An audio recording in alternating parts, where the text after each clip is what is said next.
Yo, what is going down, y'all? Welcome in the most underrated podcast, broadcasting from Certified Tattoo Studios. The homie Dal Palantonio sitting across from me. JJ down here at the end of the table. Dallas, I love how you wait until we start the show to start eating your donut, crunching bags around.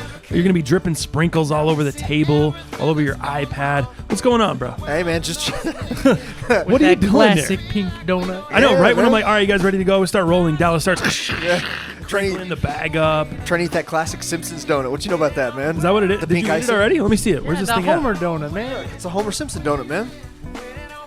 Wow. It's tight, huh? Yeah, it's really tight, Dallas. JJ's like, really tight, man. Get diabetes times 2. Nice Red Bull. Good. Can we move on? Man, I'm feeling, you guys already know this, but our audience doesn't. I'm feeling awful today. Yeah. If I have low energy, if I'm, I don't know. Anyway, I'm feeling terrible today. I'm going to I saved every ounce of energy I had from this morning to put into this podcast today.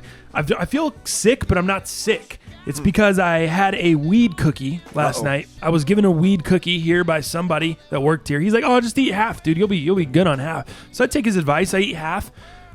3 hours later, I can't move. I'm on the couch last night. Dude, I'm on the couch last night and I can't fucking move. And it's not, it was like one of these weed situations. I guarantee, like, people have had edibles and got this high and they call the ER or they go to the fucking, or they call the police, they go to the doctor. This was that kind of high for me. Luckily, mentally, I was able to tell myself, like, you're fucking on drugs. Like, whatever. You know, if you're ever freaking out on shrooms or weed or edibles, whatever, just tell your mind you're on drugs. So for me, it wasn't the mental thoughts that were really bugging me. Like, I was able to kind of suppress those and be fine. It was the fact that I couldn't move, dude. I was literally like in a coma. Like, I was so dizzy, even just looking up. I was trying to watch this Complex interview, which we'll talk about in a little bit. Yeah. But dude, I literally was laying on the couch and I was looking up at the TV and I would get so dizzy, or I would look at my phone and I would get so dizzy. And, it was just bad, bro. Dude, I it totally... was awful. Dude, it was awful. Totally understand what you Done mean. with edibles for life. Dude, joints, sticking with joints. Sticking with with terrible. Joints. So I got a little story on that too, man. Edibles, dude, they're crazy. I just want to reiterate the point, man. They're crazy. You just never know. I've never had a bad experience before. Well, and it depends the on first how much one. you ate, because THC adheres to your fat cells. So if you ate less that day, that week, I mean, there's so many variables, man, that make edibles just so crazy. Unpredictable, yeah. Yeah, for sure. And that's what's crazy. But I've got a little story on that. So my buddy Muzz and I, man, we decided to eat some candy, and then my sister had given us some cookies that she made. The problem with this type of stuff is when you make it yourself, you don't really know. You know, and as the person who's eating it, you don't really know how much is in there, what the count is, what the percentage is. And typically when you go to a weed shop, you can see that and you know kind of what you're getting into. And maybe I should eat a third, maybe I should eat half. Right. So you kind of know what you're getting into a little bit more on that, where these were just personal cookies. So Muzzy and I, my buddy, we started eating, some of the candies, which were just these red, red hard candies, right? Yeah. And that was cool, and I could start feeling pretty decent. And then all of a sudden, we started eating some of those cookies, a third of it, a half of it. All of a sudden, man, it hits me. I start pacing. Are you guys just at your house? Yeah, man, Okay. just at the house, and I just start pacing. I do my weed stuff, right? I didn't rotisserie, by any means, but I start doing the pacing. I start doing the weird stuff. It gets to a point where we're so high, man, that he not locks himself in his bathroom, but he literally has half of his body in the bathroom and his head outside of the bathroom.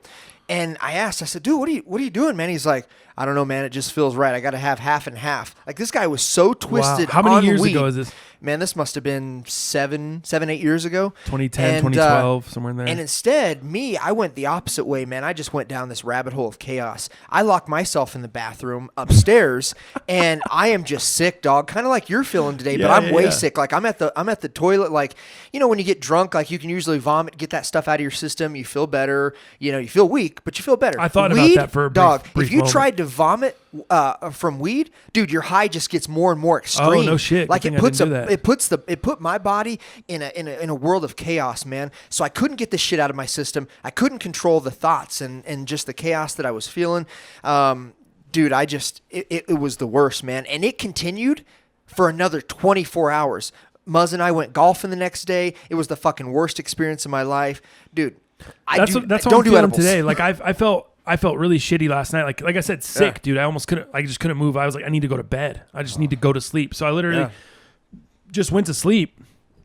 And I was like, I'll just wake up early in the morning and do my prep for the show. Right. And I went to sleep.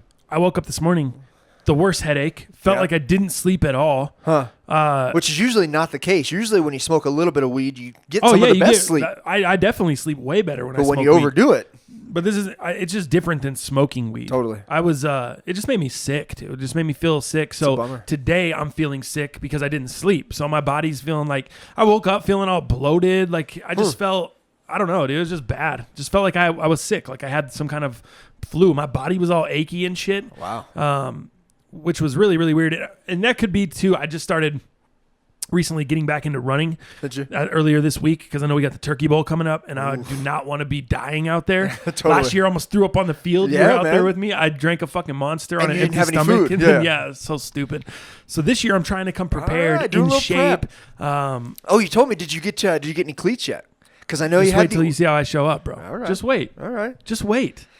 Maybe. Speaking of that, we're gonna do one podcast next week. So next week's Thanksgiving week. We've made the decision on how we're gonna do it. Obviously, we usually record on Thursdays. Thursday's Thanksgiving. Right. So I think what we're gonna do is we're gonna drop one podcast next week, but it's gonna drop on Wednesday. So instead of dropping on Tuesday, we'll drop it on Wednesday. We'll break down all three of the games on Thanksgiving Day. We'll kind of talk about the DraftKings tournament that we're gonna put up on Thanksgiving Day.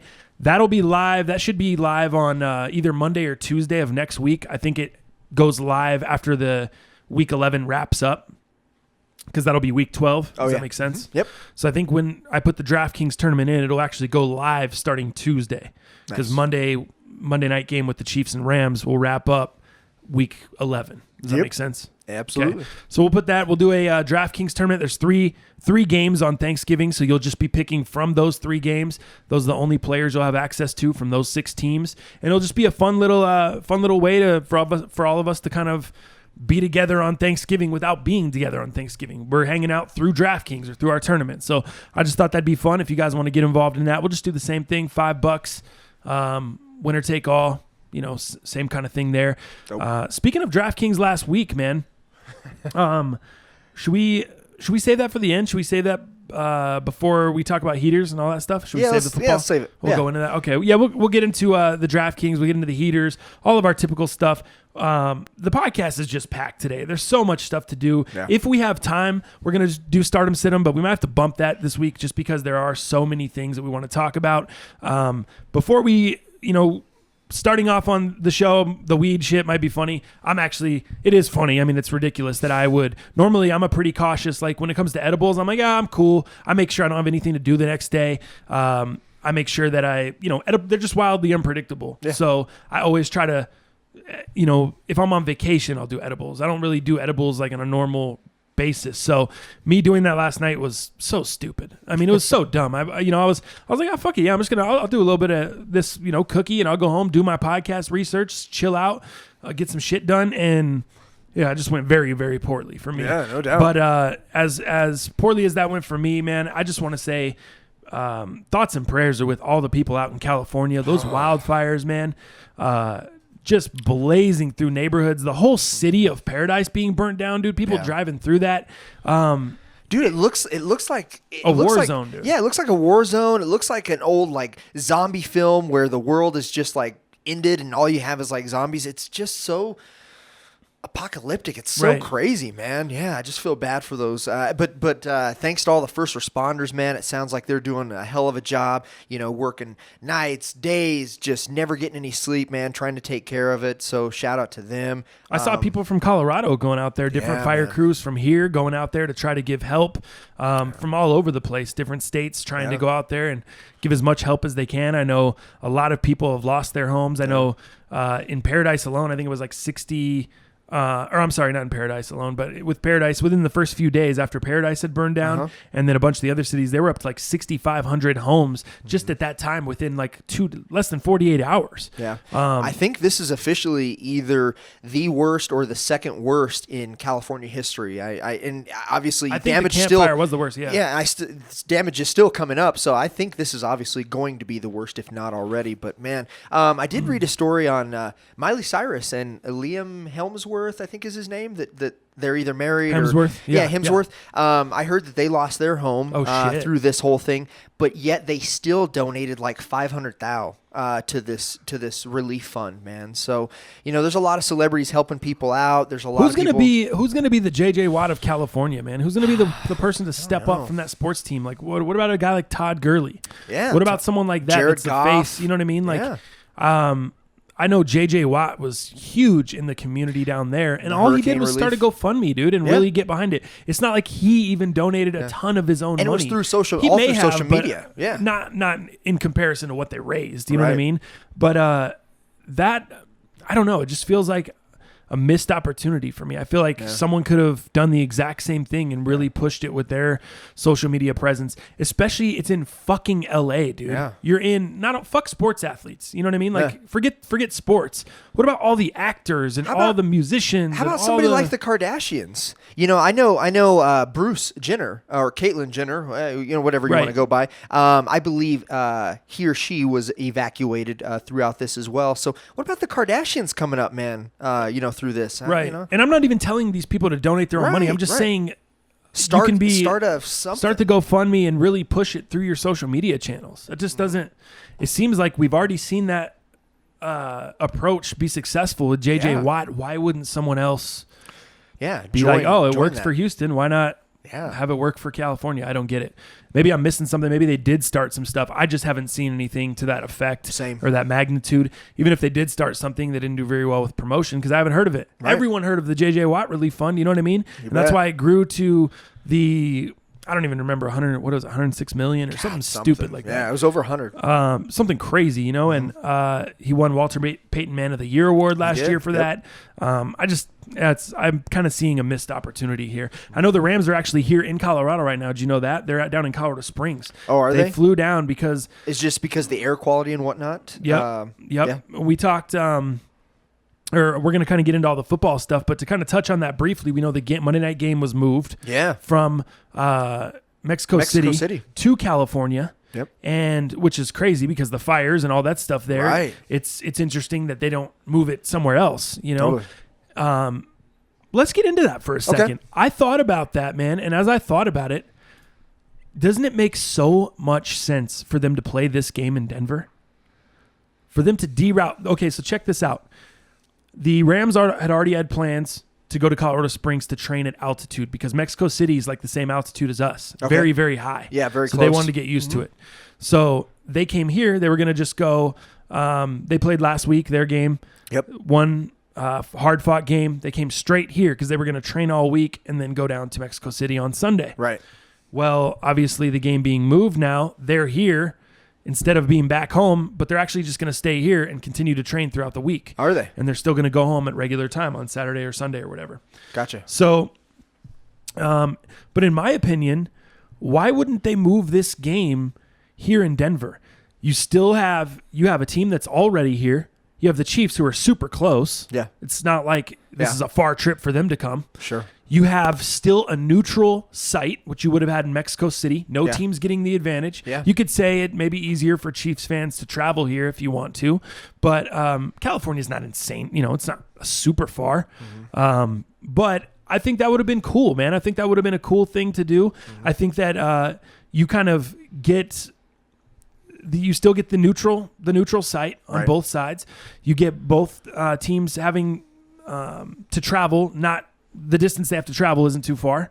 I think it just makes sense. I think that's something the NFL should have considered. Mm-hmm. I don't know if that was ever proposed, but I thought about it and I was like, man, Broncos are out of town this weekend. We're out in San Diego or LA. I'm sorry. What is it? The Sunday midday game, the 2:00 or 2:05? Yeah. Is that what it is? Yeah. It's 2:00 our time, 1:00 Pacific. So needless to say, we had an open field. Yeah. No one's there on Sunday. You could have been able to use this game. Or I'm sorry, on Monday. Monday night, it would have been a Monday night game. Right. So this would have been a dope. How cool would that have been here to have that Monday nighter neutral site? Would have been something that really hasn't been done before, and I think it would have taken a lot of negative attention that the NFL's getting for moving this game and all this stuff. I think it would have actually brought a lot more positive attention, as in like this is something cool. This is something that's not always done. This is kind of an unprecedented event due to certain events that were kind of out of their hands. This is what the NFL decided to do, and they decided to spin it into kind of a cool thing. Yeah. It would have been great for the people, the city of Denver here, to go watch two teams that we don't get to see just play each other at any given Sunday. Here in Denver, you have a neutral site. I think it would have been awesome. Maybe I'm biased because we live here. Maybe I just thought it made sense with the Rams already being here, the Chiefs being so close to here. Yeah. You're getting a neutral site. Broncos are out of town.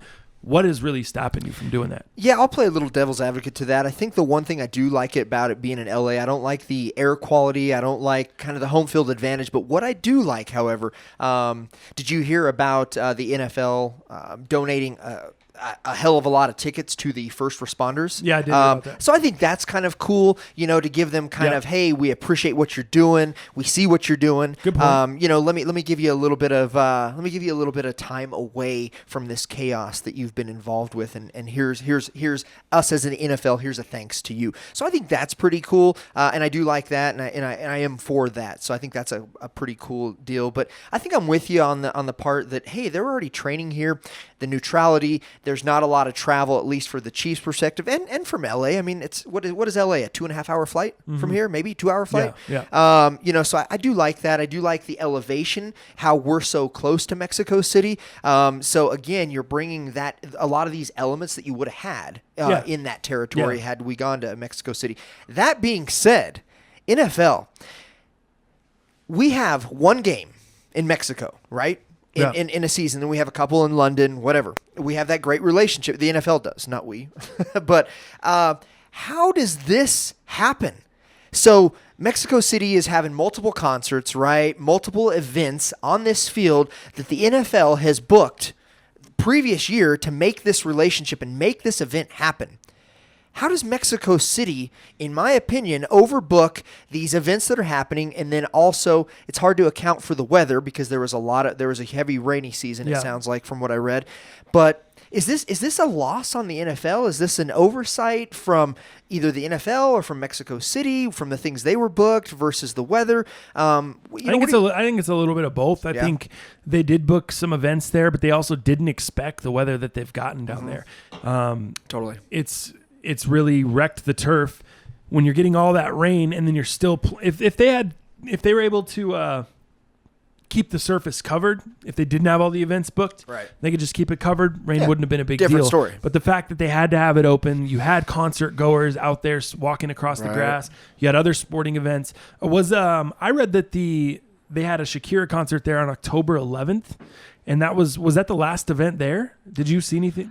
I don't know about the last event. I do know of the Shakira concert, but I don't know. Because that's over a month ago. Right. And they couldn't get the field in shape in a month? Yeah. I think that's what I'm alluding to. I think they had enough time. Granted, the rainy season, they didn't expect as much, but with the events, I don't know what the resources look like. And I know also another thing, that was another factor why they moved the game back to LA was it was supposed to be rainy all this week down there. Right. So anything they were able to do this week, if they were able to get new sod down or fix areas of the field, it wasn't going to matter because the rain was just going to kill it. Yeah. Again, and you'd be in the same spot. Did you see that field? Did you see the pictures on Twitter? I did. I've got it right here. Oh, dude, it looks like you could just see the ACL tears all over the field. Yeah. Are you kidding me? That thing's awful. Well, and obviously a lot of the players that were going to play in there, came out on Twitter, used their social media as a platform and said, "Look, man, we're not going to play if we have this. That just doesn't make sense." I saw people on the internet, "Oh, this is why football, they should just put flags on them." And same kind of people that are all about the, that aren't taking concussions seriously. They're like, "Oh, whatever, these guys are bitches these days," and blah, blah, blah, blah, blah. Oh, just that old, tired, stupid narrative that these guys, like just put the uniform on and play. You know what I mean? No concern for people's health. Whatever, it's stupid. You know what I mean? This falls in the same category as that. If you're someone that's saying, shut up and play, go play on that shitty field, then we just see things differently because I want to see the best players playing week to week. Sure. I want to see the best quarterbacks, the best running backs, the best receivers. I want to see the best of the best on each team competing. That's why I enjoy the NFL. That's why I like sports in general. I want to see someone at an elite level. Yeah. I don't want to see guys out there that are like me and my friends. Yeah. Just good athletes, nice athletes, but nothing special. I want to see special. And when you put guys on the field like that and risk getting those star players injured, then all of a sudden that takes away special. I don't want to watch that. I don't want to watch a bunch of second string players. I don't want to watch a bunch of scrubs. I want to see the best of the best. And that game, that's going to be arguably probably the best game of the year up to this point. I mean, on paper it should be, right? Dude, you have 2 one-loss teams. Dude, highest scoring electric game. Offenses. Arguably the 2 best teams in the league aside from obviously New Orleans Saints. Like this prime time under the lights, dog. This is arguably one of the best, entertaining games and high energy and high scoring games. Of the year for sure. So I agree with that too. I don't understand that narrative. Me either, man. Narrative. And for me, being a fantasy owner, in 6 leagues this week, you're in this year, and you're in 7. Dog, like I don't want people playing tentative, but I also don't want play as much as I want to fucking beat everybody. I don't want players getting hurt, man. Right. Like, that doesn't make football interesting. This is like my favorite sport to watch, especially on those week 11. teams, dude. Yeah, you got guys like Tyreek Hill and Todd Gurley, explosive. Dude, Kareem Hunt. You want any Mahomes? You want any of those guys getting injured out there? Absolutely not. Brendan Cooks. That we saw Cooper Kupp go down with the ACL last weekend. Robert Woods is on fire. We don't want that, dude. Man. You don't want that. You want to see a good game. You want to see these guys play a good competitive game. You don't want to have to deal with field conditions like that and weather hazards. If it's snow, if it's shit that happens in the winter in the NFL, I get it. Yeah. But, if you can avoid it and this is avoidable, then do it. Yeah. You're not going to avoid a blizzard, just a blizzard. I agree. During the game, it happens during the game. What do you think about the home field advantage with LA? I don't like it. That's why I really would. So this obviously helps them go to a neutral site. Right. I'm not a fan of it. I do love the part where you said as the first responders. Yeah. I really do like that. So it's kind of it's a catch-22. You know what I mean? There's good and bad to both sides. I think, but that's very, very important. I think that's really cool, especially with us being in the military month the NFL's doing here in November. Yep. I think that's awesome, man. I think it's awesome for them to do that, and I think it does make it worth it, even though you get a little bit of home field advantage for LA. But it's weird that they're over here now, and now they're playing back in LA, but they're still spending the week here. It's just kind of weird that they're preparing for that. But preparing at altitude, I don't think that can hurt. No, never, man. For sure. You go back there, I think it's not going to hinder you. It's just like drinking down here. When we go to Las Vegas or whatever, it's hard to tie one on sometimes, man. No doubt. Let me, let's jump into, before we jump into sneakers and Supreme drop and all that stuff, let me see the Supreme keyboard that you got. Oh, yeah. Break it out, man. Open this up. I don't know. Yeah, I haven't even opened it up, man. You haven't opened this up at all? No, I don't even know what to expect, to be honest with you. Are you kidding me? Yeah, I was doing. So what if this thing needs batteries? What if you need some stuff to work? You want to open this up? You wanted to open this up live on the cast? It's like an unboxing on the cast, man. This is incredible content here. Yeah, incredible until we can't use it. Until we need fucking e-batteries, which we haven't seen those. I'm going to be like Vietnam War. I'm going to be like an 8-year-old on Christmas. We know about this case, though. Parents forgot to get the batteries for the RC car. Do you have your own pool cue by chance? I used to. Dude, that's what this case looks like. Like its own pool cue case, man. Yeah, it folds up. This is kind of fire, man. Yeah, all right, hold on. Let me see. Is this like? This is like the Zapp and Roger joint. Where you put, do you remember those old school? Do you remember a guy named MC Magic? You ever heard of an? No, I don't. He's like a cholo kind of Latino. It's like a Latino kind of R&B.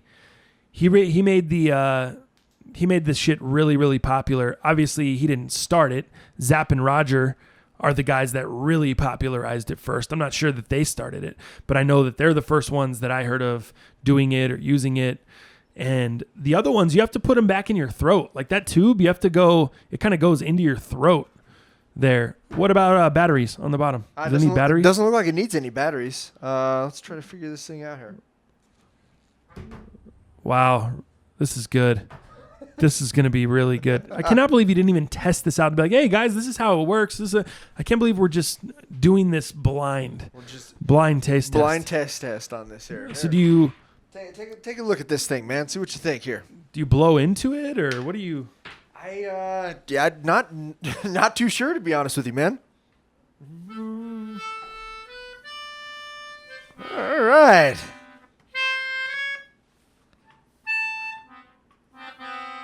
Yeah, you blow into it. All right, that's not a bad ditty. Could you give me a little twinkle twinkle star at least? No, I don't. No. What do you mean? God, man, it reminds me of Family Matters. Remember Stephen Urkel? playing his little like whatever it was, ukulele, not ukulele. This shit's fire. I could probably make some fire beats with this in about I think we should do that, man. 5 minutes of practice. So with the few minutes that you had with it, with maybe less than a minute that you had, How much did you spend on this? Is it worth $68? $68. Well, here's the thing I don't really understand.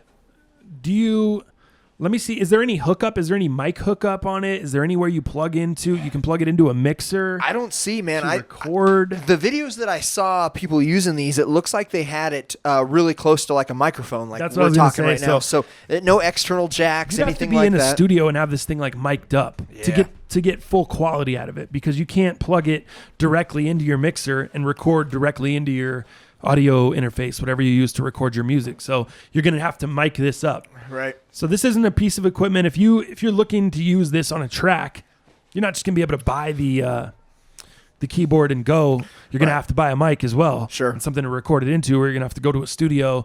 You're not just going to be able to plug this directly into a mixer and play like you would an MPC machine, like you would a normal keyboard or whatever. Yeah. So I think it's pretty cool though. Kind of cool, right? Got the box logo on it. $68, dude, that's not really that bad. Yeah. I mean, without Supreme on it, probably go for $39.99. Probably. $45 maybe. Right. But considering Maybe it's 49. Supreme, That's what I'm saying though. That's what I'm saying. It's not really that overpriced. Yeah. It's I'd say you'd probably go $39 to $49 for this, somewhere in that range. If I was on Price is Right and they were asking what, with all the little things, what's lower, what price is lower, I'm going between $39 and $49 for this without the Supreme. $68 with the Supreme, not bad. Yeah, not I bad. Can't really, I'm not hating on it. Extra $20-$30 to put the stamp on there, the box logo. Yeah, Good to exactly. go. I'm not hating on it. What I am hating on is the Supreme drop this morning. Ooh. I wanted that fucking RC car. Yeah. $298 You for this tried. RC car. I tried. Dude, I wanted Why that would car. you spend that much though? That's insane. I had an app called Autofill on my old iPhone. I have not reinstalled it on this one, and it bit me in the dick today because I was going to get the car. Yeah. I was on there. I was ready to go. I was getting the car, and then I went to go check out, and my autofill wasn't there. It didn't autofill in my info. I had to type it all in. By the time I typed it all in, car sold out. Of course. Of course. What did that thing retail for? Was it like $298? $298? Yeah, huh? $300 basically. Would you have kept it or sold it? Depends. I mean, if resale went up to fucking $800 or $1,000, yeah, I'm selling it. But if there wasn't any resale on it, yeah, I'd be fucking rocking that thing around the neighborhood like I'm in Toy Story. I'd have Woody hanging off the side of that bitch. I'd be fucking killing it. I'd be killing it. Killing it. Did you see? Man. It looked like a Toy Story. Have you seen those RC racing tracks? You seen like on Instagram or on like around the city, they have those like they have these specialty dirt tracks and like little tracks that are built for competitions. This looked like one of those cars. This didn't look like some Walmart bullshit. Did you see the Supreme RC car? I saw parts of so Dude, I saw it it looks actually like one of those high end ones, dude. Yeah. I looks saw it nice. racing, but I don't know. Oh, you saw it actually racing? Yeah. Was it going fast? Yeah, it was. Dude, their Supreme video that leaked was like at night, and they were racing these cars. So it seemed pretty cool, but it might have been just overproduction. But it looked pretty cool.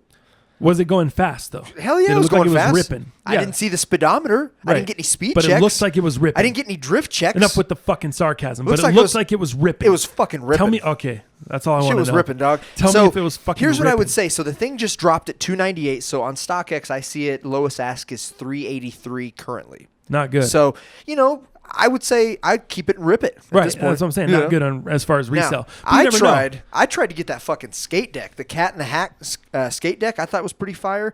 I can't remember what that retailed for, but the lowest ask right now on StockX is $109. And if we talk about complete decks, remember when we were talking about the turtle decks that were releasing via Santa Cruz? Yeah. $109 doesn't seem bad to me. Again, my money and my value in my head's probably skewed. All these resellers are like, oh, you're fucking retarded if you're going to spend that. But $109 to have that's what I really wanted. I feel like I might just buy it at $109 on StockX. That's not bad, to be honest. Yeah, JJ knows more than I do. All right, tell me this though. Tell me this, Dallas. Is this as far as the RC car? Mm-hmm. It's what is it? $383? You said. Yeah. 298's resale. It's at $383, $380 somewhere around there. What's your gauge on this? Like you were with the not for resale dunks, since you knew, or the not for resale Jordan 1s. I'm sorry. Which brings me to my next point. Yeah, We what's do your have next to point? address the Gore-Tex Supreme yeah. jacket. Oh, shit. So let's address that first. I got okay? that. I got it right here. You got it? Yeah. JJ's already Y'all got it. ready? Franchise. Do you want to check? You want to? Yo, I'm fact looking check? it up for sure. I ain't letting yeah, you ready? JJ go What with do the you got? fucking. 574. So Dallas wins. So I definitely won that I because it don't- was over under 5, correct? Yeah, Yeah. Is that the bet? actually, no, my bad. It's 575, just by $1, but still, Okay. not biggie. I got What, JJ's got 575. What do we? What was it? How much was it? That was just a $5 bet, correct? Yeah. 575. And it was yeah. like a $300 and something jacket. Yeah. And we said Oh over no, under. $348 jacket. My bad. And we said over under on the I wanted to 5. get rid of some ones anyways. All right. I wanted to get rid of these ones out of my shit anyways. It was hurting my back. My shit was turning into a Costanza wallet because I'm breaded up like that, son. Yeah. Fuck out of here. Are you sure it's not receipts, guy? Fuck your $5. Fuck your receipts in your wallet, guy. It's not your fucking money. No, I don't keep receipts Get out of in here. there. Fuck You outta got business cards on business cards. Anyways, Stop back playing. to the initial question Okay. now, you fuck. Let me see if Now I that you're can. avoiding all that bullshit. How much are we going to put on this one? That's the question. Because I've got 5 to put on it already. You want to double? What? You want to double down? This bet that you're asking Oh, me. I wasn't even asking a bet. I was just saying. You're just asking me my gauge? Yeah, because you Okay. said you knew about the resale on the not for resale Jordan 1s. You just didn't want to make 300. Yeah. Is this another case of that scenario? You think this is going to stay under 4, or is this thing going to be $600, $700, $800 here soon? And we should have bought this for $383, held onto it for a month, and flipped it. I think in a few months it's over 4. It's over 4, It's over 4. That's what I'll say. but it's not over 5. Over 4 ain't worth my time. That's true because it was Unless it's $298. extremely high 4s, which still is probably not worth my time because they're making $50. I don't think it's gonna be worth your time. I think you want to grip it, and I think you want to rip it. Okay, at this point, I think it's gonna fall between 4 and 5, and I don't know that it's gonna go over 5. That's my opinion. Yeah, Between okay. 4 and 5. I don't feel confident enough betting on it Okay. because I have no idea. But I'm Me just trying to either. ask you. Me You're either. But But you're the I- resale king. You knew what the not for resales were going to resell for, and you didn't even want to make any money. So I'm deferring to you. I got if you got lazy. enough money to where you can turn down 300, I got to defer to you. You got to give me. I was definitely lazy, not Yeah. Jay-Z. Yeah. Yeah, for sure. On this one, it's going to be a struggle to make 50. You're saying Struggle. if I bought it right now at If 383, you bought it right now, yeah. I think you buy it right now to grip it and rip it. That's what I'm saying. you don't think it goes under 383? Well, You don't think I could hang on and get it for as people 320? start getting their pairs, it might. I think you might be able to get it for $350, maybe as people get their Pairs? people As get start their to cars. Their pairs of tires? As people get their cars, comes you with might, extra tires? You might be able to get it for $350, but I do see in the next 4 to 6 months, I do see it going back up. Fall between 4 and 5. That's what I think. Anything else you were interested in this morning's? No, Supreme just the drop? Cat in the Hat deck for me. I liked the flannel, the hooded flannel that was there. That was semi-cool. I didn't like the tote What about bags. them headbands? No, I don't really fuck with headbands, man. You know? I got a dodgeball headband. Remember when that movie came to DVD? Yeah, yeah, yeah. And you get the free dodgeball headband? I still got that. I didn't don't- know they gave you a free head. Is that true? I tried to buy the limited packaging, man, back in the day. I don't know. Yeah, I know. You got the fucking Full House box set with all the. Oh, dude, I got the Seinfeld, Seinfeld. box set with Yeah. the fucking salt and pepper shakers You're from the all diner. about that stuff. Oh, I love packaging. Collections. You're the Dude, collector. I'm a collection god. The collection god. The collection Just god. 1,500 different collections. Oh, dude, I love it for sure. What? All right. Jump. Let's go into sneakers. from there then. Sneakers. No more Supreme shit. Oh my god. You know what, man? Sneaker-wise, I'm gonna JJ get into said my, he has some sneaker I'm gonna shit. get into my sneaker shit, but JJ says he's got something that's gonna fucking blow my mind. So I'm looking forward to this. And this, Blow your Okay, mind. You said you're gonna okay. blow his mind. you know what? No, go ahead. no, no, go no, ahead, no, JJ. no, no, okay. Let's go ahead. Hey, I never said it would blow your mind. franchise. Okay? I got $5 that says over under. This blows my mind. Okay, okay. My thing All right, is JJ. that I'm not as huge as in sneakers as you guys are. Obviously. Hey, by the way, because you about buy more and by the shit way like about that. huge, you are looking a little huge today. You been on the weights? What's going Yeah, on? All I've right. been like training a lot. So. Are you all about the gains? Yeah. What are you training for? Nothing. Just No? life. All right. Wow. Yeah, man. I came just in want this to be morning. healthy. It's how to be like happy in life. Sure. It's money, health, love, Wealth. Yeah. Money, knowledge, health, wealth. and everything, man. Like you have to have a good balance between everything, and it's just a gym is like therapy for me. JJ, like how I just old are put in you? my fucking headphones and I fucking just go for it. You're 19. 20. I like where your head's at, man. Look at that. This. Dropping some knowledge on us. Yeah. JJ. I know the gym's your place, but you're dropping gems over here. Dropping gems. Damn, this fool. Why do we even? We should have had you on. We should have had you instead of Teddy. JJ, I'm giving some good insight. This guy's giving insight. I'm gonna retire. What are we doing? Man, good for you, man. I walked in this morning. First thing I saw him drinking kombucha. I'm like, wow, that's 2 days ago he had a monster. Oh that No, was yesterday. It was yesterday he had a monster. Yesterday was stressful. I fucked up a couple of times, and I had to get my game back on. Yeah, he was going Dallas style. You know what, JJ? You're the type of guys that that us dudes with girlfriends need to watch out for, man. You know, you drink a little kombucha on the grind, you might start talking to my girl, dude. I don't know. Dang. Dude, it might be over. She's a big Robin kombucha loves drinker. the kombucha. Oh, dude, we go to the Highlands, man, and there's like some breweries that like literally brew their own kombucha there, and she goes and fills up her fucking whatever container. Just loves it, dog. I'm like, you're the type of dude that that we got to watch out for. You know what I'm saying? Like, now you're hitting the weights. Now you're getting buff. Now you're getting tough. You in yoga yet? I would like to. Did you get the Supreme Yoga mat? No. Oh, Thought you were gonna. But yoga is actually really great for the body. It is. Hell yeah, it is. Oh, it is. Oh my God, You can motivate yourself to do it. Dude, It's great for you. My lady's gonna need to get your phone number tonight, man. When I go home, my lady's gonna try to get your digits. Okay? Dallas is really pushing his lady on you. This is getting weird. This is getting a bit awkward, but okay. JJ, I'm gonna lose my lady to you, man, based off of where your head's at. Dallas, man. from the sounds of it, you're pushing your lady on him. No, I'm not pushing my lady. This guy's turning red. My lady, when I get home, she's gonna be like, "Why can't you be more like JJ? Oh, you're Why can't you fucked. be JJ? Why can't you drink kombucha with me like JJ would?" Love Tank is on E. Oh my The God, Love Tank is straight up. we're on E fumes, right now. dog, right now. Wow. All right, Going Well, to sneakers. JJ, hey, way to get buff, man. I noticed this morning. Thanks, I appreciate it, man. Hell yeah. But so back to like my point and everything. I know you guys are really big in the sneaker game and everything, and so Try to like be. because Thomas is so busy, I could like hit him with some stuff that he might never know about. Sure. But with you, it's harder because you always know your shit and you're always up on shit. So like the fact that I could bring something up that you don't fucking know isn't fucking incredible for me, to be honest. Like All that. right. I bet Well, you he like- knows about it. I bet you he just didn't understand the way you said it to him initially. Yeah. You're going to bring it up. Like, So I might be getting ahead of I saw it 3 years myself. ago. Let's see what you got. Okay, so you guys know that Nike is officially opening a flagship store in New York, right? Mm-hmm. And because they're doing that, Another one. another Because they've got a couple, right? The one off they're of doing Mercer. a bigger one or something like that. Okay. I don't know the whole details about it, but I do know that they're releasing a special noise-canceling collection that will honor the moments in the city's sports history. And this is going to be kind of a white-on-white silhouette and everything. I'll show you guys. I saw this yesterday. Oh, fuck. Yeah. Oh, yeah. I Damn. did see that. I yep. tried. Oh, you saw it, Dallas? Yeah, I did. I knew you had Really? saw it. Fuck. I mean, who didn't Go see on with it, though. Well, they made 5 different shoes. They made an Air Force, they made a Jordan 1, Okay. a Kobe 1, then they did a Nike Cortez, they did an Air Force 1 Low, and they also did a Zoom Fly. And these all kind of represent different like events. So like the Air Force 1 is when Odell Beckham did his amazing one-handed catch Sure. back in 2014. Oh, yeah. Primetime game. I remember that. Air Force, that Jordan 1 High is in honor of Nigel Sylvester. The Kobe 1 is for Kobe Bryant's 61 performance against the New York Knicks back in 2009. The Nike Cortez is for Maria Sharapova. Yeah. Tennis player. Yeah, she won the second Grand Slam, it was her second Grand Slam win at the Flush Gardens. Flushing Meadows, yeah, guys. Flushing Meadows. There you go. Flushing Meadows at the age of 19. Okay.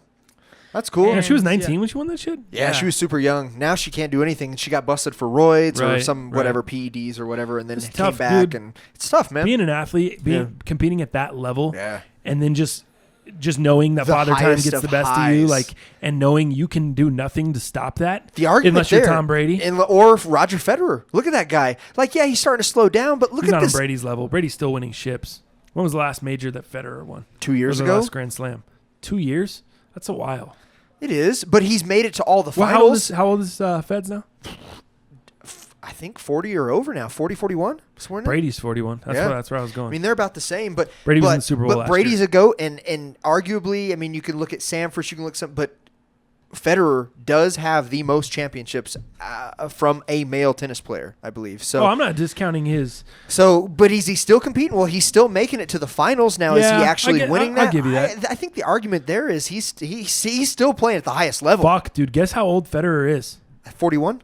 He was born in 81, dude. He's only 37. Shit, he's a year older than I am. That's nuts. I was born in 82. That is nuts. How is he only a year older than you? That's crazy. I would have thought Roger was shit. I thought he was closer to 40. Early 40. Dude, I thought for sure he was early 40s, like 42, 43 maybe.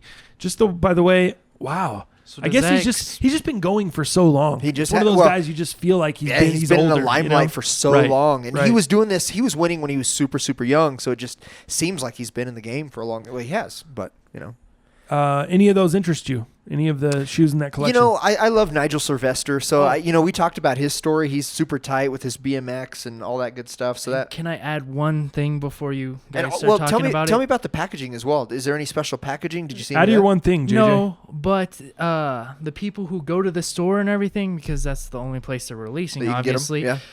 You could dip, dye, embroider, print, patches, lasering, or more to your pairs. Gotcha. So that's their special thing. Because Gotcha. that's why it's the whole white on white. So Gotcha. So you can kind of just you design can your own little. customize them to be your own. That's so. cool. Gotcha. It's like the new Nike ID. That part is pretty cool. Yeah. Initially, when I saw it, I just saw the all white sneakers. I was like, not really a fan. And Passed over. for it. one, and for two, I was like, why the hell would they do that in New York City? That shit's gonna be. Why would you do all white sneakers in New York? It's Right. fucking terrible. But the fact that they're allowing you to dip dye them and customize them makes the whole thing. That's what really makes the Well, whole and thing also special. if you're talking Sharapova, like her win was in New York. You talk about Nigel Sylvester. He's from the New York area, the greater Right. New York area. Odell there's- Beckham All Jr. big things Yeah, so that there's like- happened in New York. Yeah, so there's a lot of course. symbolism behind it. I like that. You know me, man, being the collector. The symbolism behind it. What does the box look like? What does the packaging look like? What is the story behind it? So I'm interested, but am I going to make a trip to New York for these? No, probably not. So they're only dropping at the store. You have to be there. Or- Yeah, that's what's. Well, You might why see it- Why would they drop anywhere else? What did you see? Because The days are whole- staggered too. They're not all releasing in one day. So you have the Zoom Fly 2s releasing. It says November 15th through the 29th. So anytime during that So period, you can come get that shoe, do I your guess. customization No, process. I don't know. All I got is November 15th at the moment. Yeah, so that it says November. I have November 15th through the 29th for the Zoom Fly 2. Then for the Jordan 1, the 30th through the 13th of December. That one's going to be going on. Then the Air Force 1 starts the 14th through the 17th. So that's a 3-day only for the Air Force 1. Wow. The other ones are a couple weeks. Then you've got the Cortez. That goes from the 28th through January 10th over the new year. So that one's right after Christmas through January 10th. And then you have the Kobe 1 Protro. That one goes from the 11th through the 24th of January. Huh. So that's kind of the dates that you'll be able to see. And I don't know if that's actually really cool. If there's not a crazy limit on these and you're able to just go in anytime during that time period and get them, that's really cool that you they stagger those. You don't have to wait in a crazy line. You can probably have, there'll probably be a little bit of a wait. But just being able to show up and create those shoes within a 2-week period, that's pretty tight. That's kinda tight. If they're available like that. Yeah. Which it sounds to me, why would you have a 2-week window Right. if you only have But it's funny. 1,000 pairs? It's funny they You do know that what I on the Air Force One, where they do that 3 days. So I think they're obviously gauging some of the hype, maybe, and maybe they're wrong, but I don't know.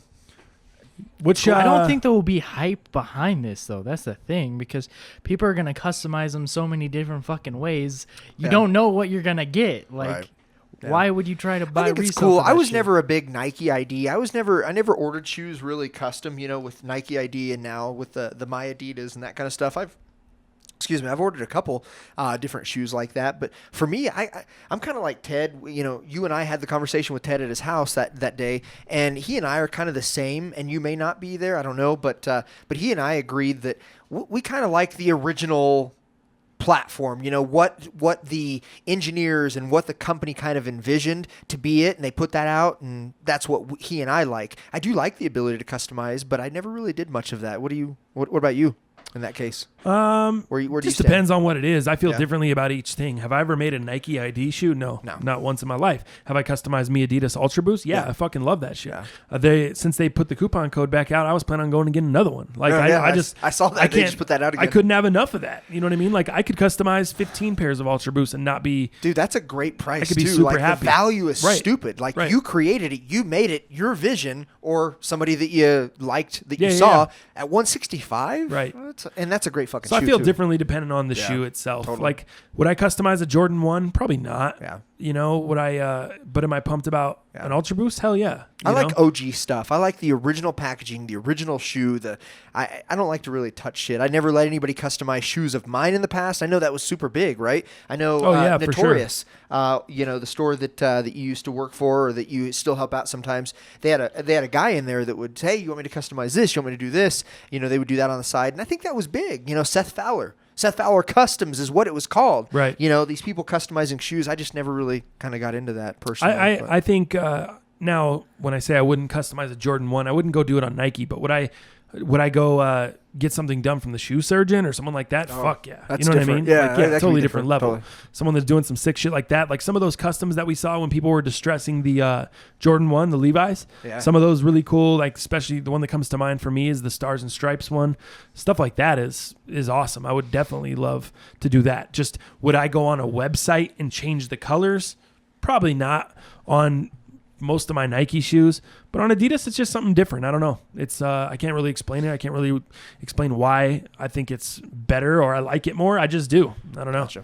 What else you got, man? All right, so JJ's done. Cool, man. Hey, I like that, man. I appreciate it. Yeah, definitely. Like, a question about the whole, like, customizing your Ultra Boost and everything. What if they did that for Yeezys?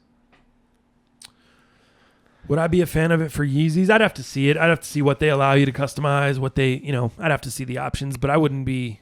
Who's to say they won't next year? Just I a don't thought. know. Just like, a thought. I saw, like, a secret sheet that got, like, released fucking months ago. So Here's what I would tell you. So Speed Factory is going to be huge. And that could be with Yeezys. That could be with the AM4s that they're already doing. Speed Factory, I believe, with Adidas is going to be huge. And that's what I would say next year.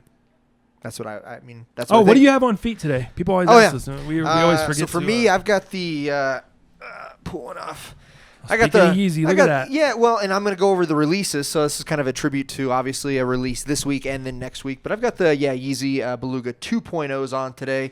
I love this shoe. I like it a little bit more than the 1.0. That being said, I don't own the 1.0. I do love the freshness of that orange stripe on that 1.0. It's so sick. But this is a more neutral shoe to wear for me, and it would go with more. So, of course, I'm going to take the neutrality, anytime I can. So I love this shoe, man. I think it's a great shoe.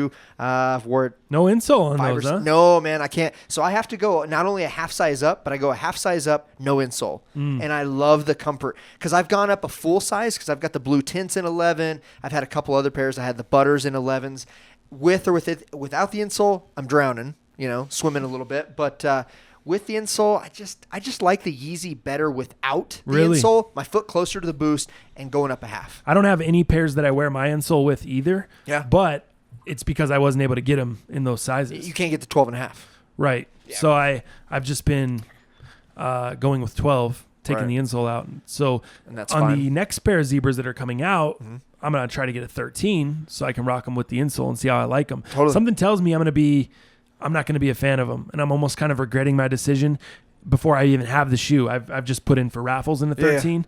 So I'm honestly like, damn, a 12 and a half would just be perfect. 13, I feel like I'm going to be like, this is going to not feel right. It's going to be too big. It's going to feel too big. That's how 11 was for me. I know it. I have a bad feeling about that. I just couldn't do it. And what I'll tell you is some of the Zebras in the past, and we've talked about kind of the sizing differences. I think, truth be told, on most Yeezys, on average, you go a half size up. That's the rule.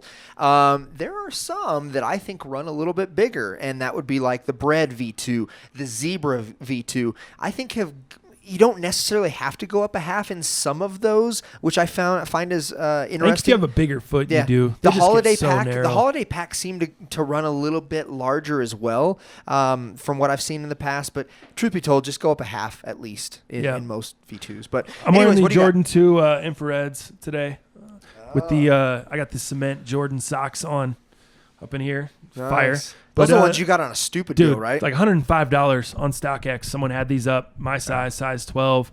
They're not anything great as far as the leather quality, or they're not anything super special. They're not mad limited, but I just love the shoe. I don't even like 2s. This is definitely my favorite 2 of all time. The Wingets probably coming in next. I like the Wingets, yeah. I just don't like the white toe box on the Wingets. That's why I give the edge to these.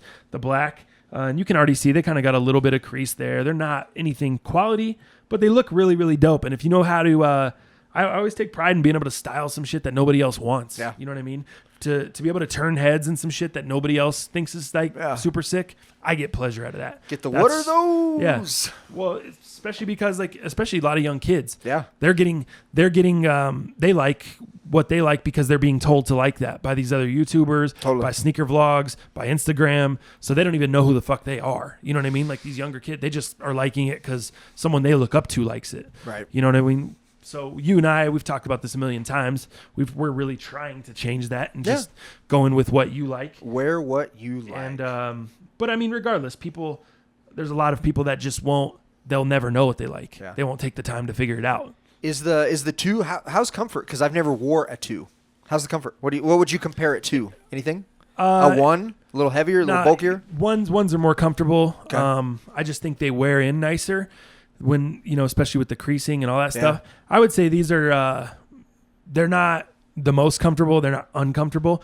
They'd be uncomfortable if I wore them for a whole day. If I was walking around the airport, the toe box would definitely it would feel like cardboard hitting against your toes after a while. Not great. You know what I mean? Gotcha. But, no, not bad. Not bad for just regular, normal wear. All right, man. Well, let's get into. So obviously, I'm wearing the Yeezys for good reason. So yeah, it's Yeezy this week. It's Yeezy next week. It's Yeezy into December. So we'll talk about obviously the Zebra is making its 3rd appearance now. Is that what it would be? 3rd appearance this Friday, the 16th, at $220. I've heard there are some subtle differences. I haven't really watched anything about it. Like there's something different with the coating, maybe that houses the boost on the midsole. So maybe there's some different coating with the midsole, outsole. I don't know. Maybe it's not as yellow. I've heard rumors, not as cloudy. So we'll kind of see what that has to offer.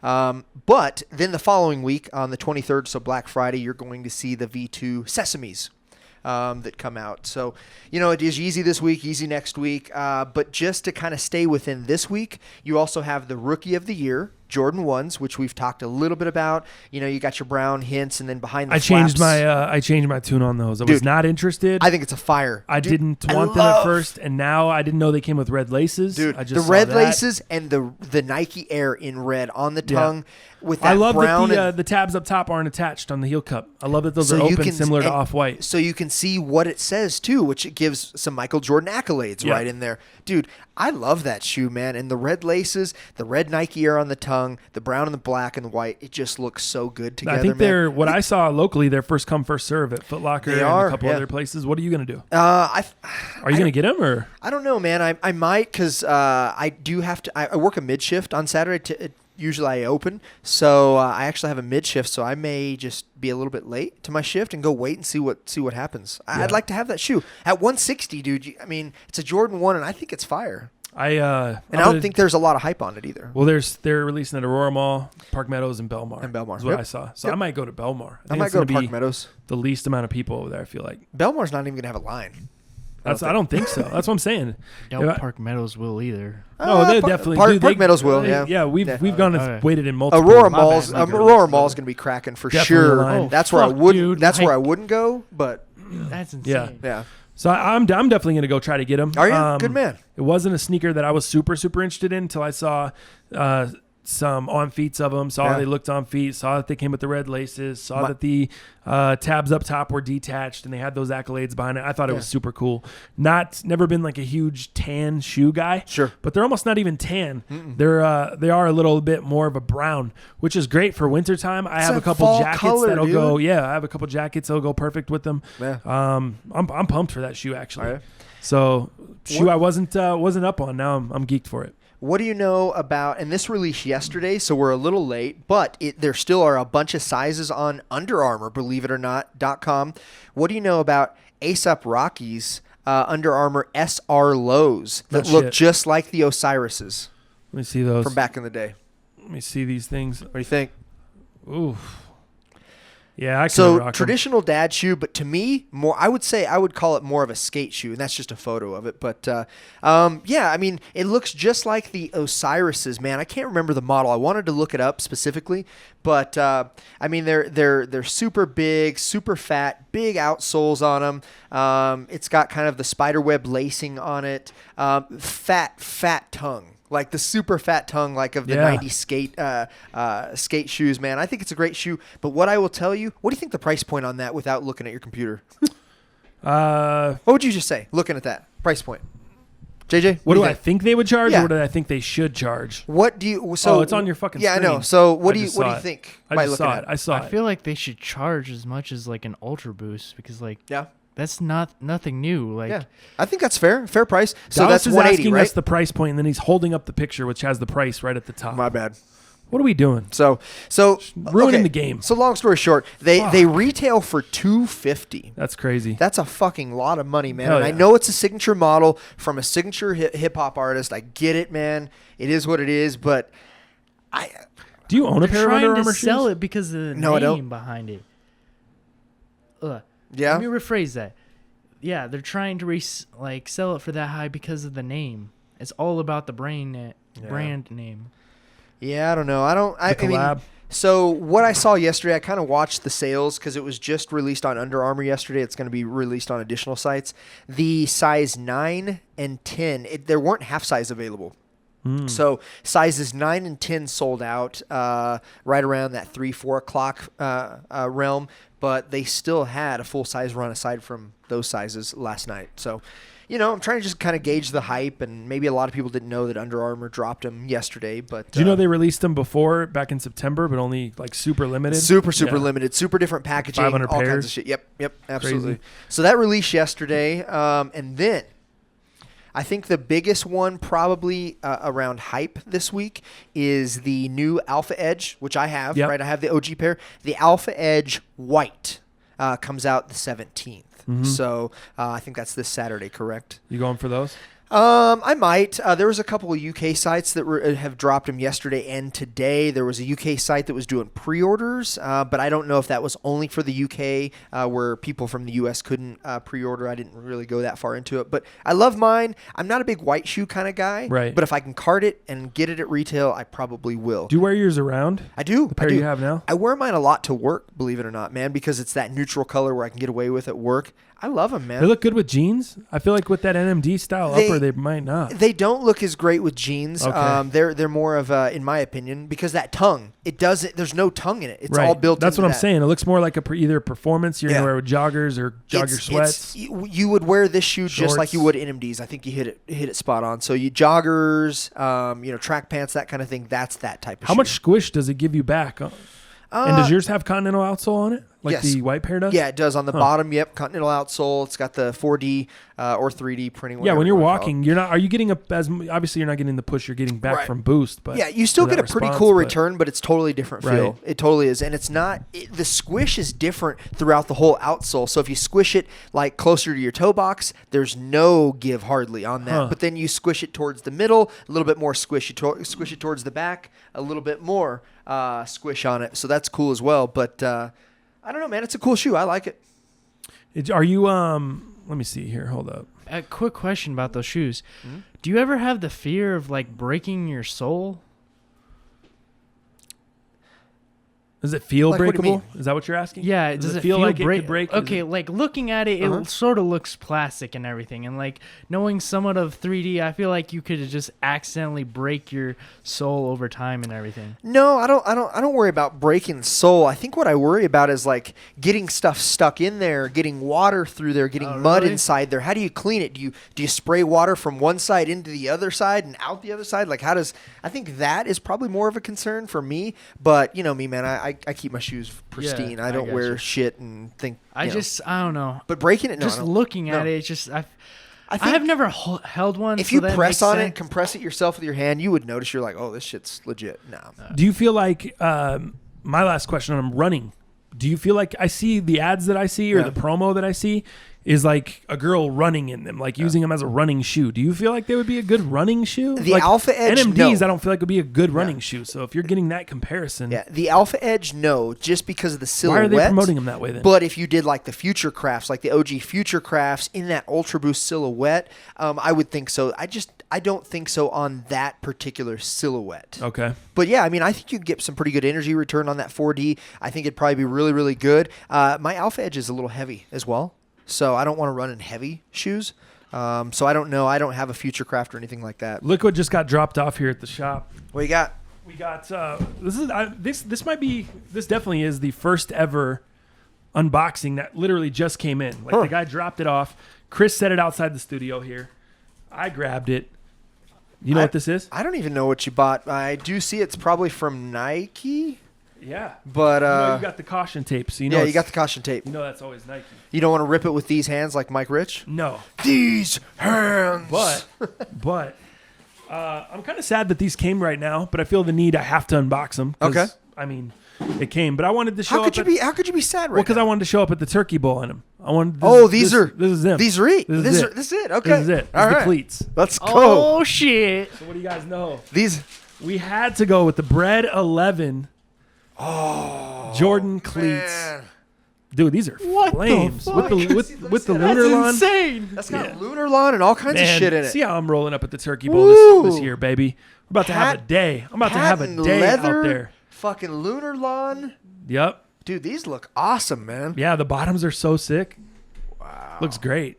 Why I'm so pumped playing these. These are fire, man. Geeked. 11. See how I'm showing up. cleats. The Jordan 11 cleats, Bread. dog. Bread 11 Bread cleats, man. 11s. See how I'm showing up. Showing out.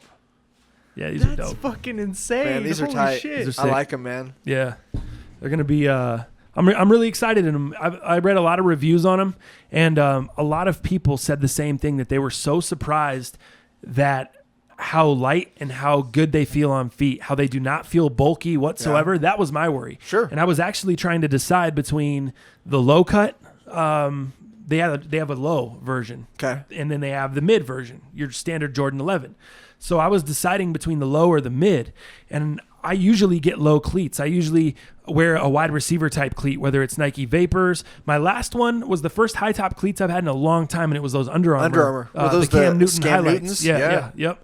So I had the Cam Newton highlight joints. I've played in those joints for the past few seasons, but I started to use them for softball and flag football. Yeah. And they really started, the molding started to get worn down on the bottom. I started busting out the toe box. Like it just started, I was just going too hard in those joints. So it was time to upgrade.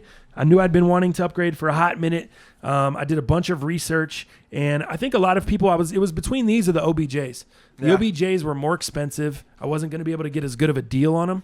Sure. So that kind of was what pushed me into these. And the fact that they just had so many good reviews. Like, people were very surprised on how good the lunar lawn feels. Like Yeah. they said, you can really feel it. You can feel the support.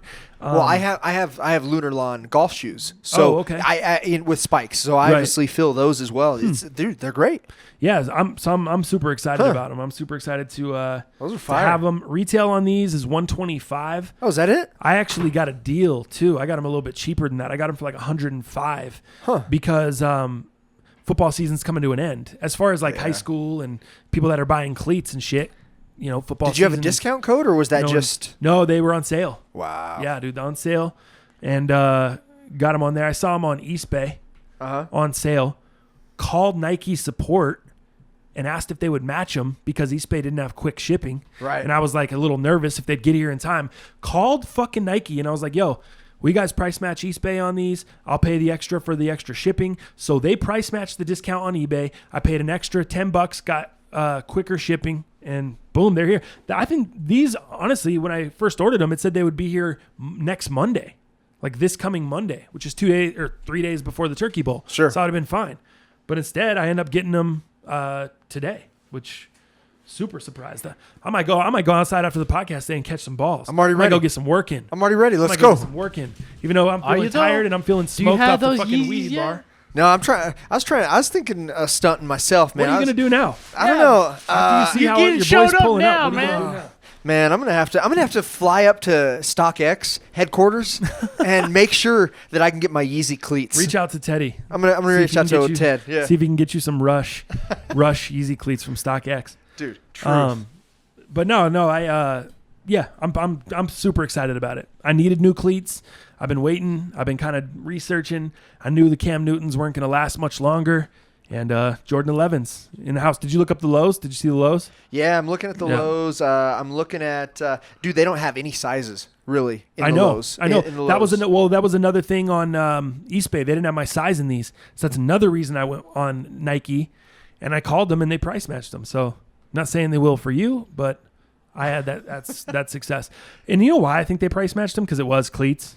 Like if you try to do that on some shoes that are selling and shit. Go with the UNCs. Yeah, I saw the UNCs. Those are cool. I saw the cool grays, the white and blacks, the cool grays. Yep, I saw those. All gone. I wanted breads, man. Yeah, I wanted the breads. The breads are fire, and they have a full size run except for 7 on those. That's a great looking shoe, man in hand. Yep. So all right. Pumped about those. What else you got in sneakers? All right, man. So there was a couple more that I wanted to talk about. The Ultra Boost silhouette. You know that here recently they've started to retro, some of these very sought after 1.0s. They're continuing to do that. And here's what I got for you. I've got some hard dates on some of the most sought after ones. So let's start with the OG pair. Okay, it was announced today, finally. We knew they were going to restock. We just didn't know when. They gave a hard date of December 1st, the day before my birthday. So if you guys are trying to put some money together, I know you already gave me the slippers. I appreciate the knitted, shattered backboard slippers. But if you guys all here at Certified want to get some money together for your boy, December 1st, my birthday is December 2nd, that OG Ultra Boost pair comes out December 1st. So, let me know. Or else I'll buy them myself. Just let me know what you I'm going to let you know right now that I already gave you the slippers and I'm not putting any money together for those OGs. What are we talking about here? I need some OGs, man. Do you know what I went in with on those fucking custom slippers? Those custom slippers are fucking fire. Dude. I wore them last night. Yeah. Feet were toasty. Isn't that great? But Feet they're were not hot. But they're not hot though. Mine weren't hot. Robin keeps the house a little hot. Oh, really? Okay. So my body's mine all were hot. mine were just perfect. Yeah. I've been wearing those Marty McFlys like crazy. Yeah, those are so sick. The Marty McFlys have been getting a workout. All right. So then I also have the Ultra Boost, another retro silhouette that was very wanted, and it's actually a multi-pack. This is a little bit more recent here than the December 1st date, but I've got the Ultra Boost 2.0 metal pack. Oh, We're talking really? the golds, the silvers, They're doing all three of them, huh? and the bronze. Wow. Yep, you got it. November 23rd, Black Friday. Wow. Adidas is in the game. Do you already have all three? I have 2. You don't I have never the got the bronze, bronze. right? That's right. And I still have my gold, but I did sell the silver. I sold the silver like 6 months ago for like just under $5. Oh, shit. Like $450, What are you gonna do $460. there? Yeah. So I had to, right? But I still have my gold. Love them. I've only worn them twice. Once to just on a date night and once just around the house. But I love the gold heel cup. But those come out soon. So Black Friday next week. The other one. I don't know if I'm going for those. Yeah? What do you know about the creams? I know about them. The 1.0 creams. 28th now, or something? The downfall to these there are some subtle differences on this cream pair versus the OG. The cream isn't quite the same. It sounds like the stripes are going to be lighter, more white versus the original creamish yellow that the originals were. But the Retro 1.0 creams come out November 21st. So a couple days before Black Friday. So that would be Wednesday of next week is the hard date on the cream 1.0s. All right, so tell me this, though. So if you go on a site like StockX, are there 2 listings? There are. And which one's the newer one? There's one that's the light tan cream, and there's one that's cream white. The light tan is the new. Is the new one? Yeah. Huh. I'm pretty sure. Hold on, let me look. Let me see. It's loading. Okay. I think the light tan is the newer one, and the other one. No, light tan is OG. Okay. Because you can 12, tell, because 15. you can see the difference, right? Look Yeah. at the difference. Like, it's just more cream. It's more yellow. It's more that off-white look. Right. Yeah. So you can see the difference? Yeah. Yeah. Yeah. So for me, I like the OGs better, but the OGs are still tracking at what, 340, 350? 325 and a 12. That's what I saw, yeah. All right. So then one other set that I think is worth notating is releasing on the actual birthday. So even better. So the day before my birthday, if you guys want to put some money together, yet again, Okay. On the actual birthday, I'm still broke. but on okay. the actual birthday, we've got the Adidas 4.0 NCAA in the Miami Hurricane or Miami colorway and the Texas colorway on the 4.0s December 2nd.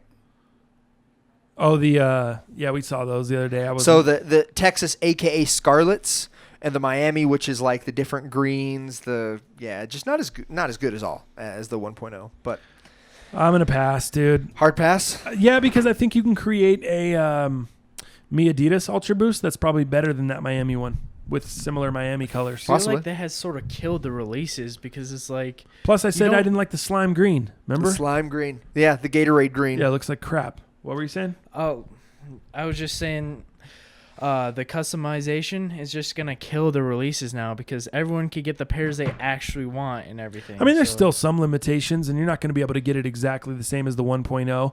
yeah. But I just But don't. I feel like that it's slime just green not killed that one helping for me. the releases to some degree. I Yeah, don't know, that's just and me. the A&Ms, I'm just not that interested in. But I'm interested in those creams though. Yeah. I'd like to have a pair of those. Yeah. I don't really care if subtle differences or not. Dude, you know what they'd go great with?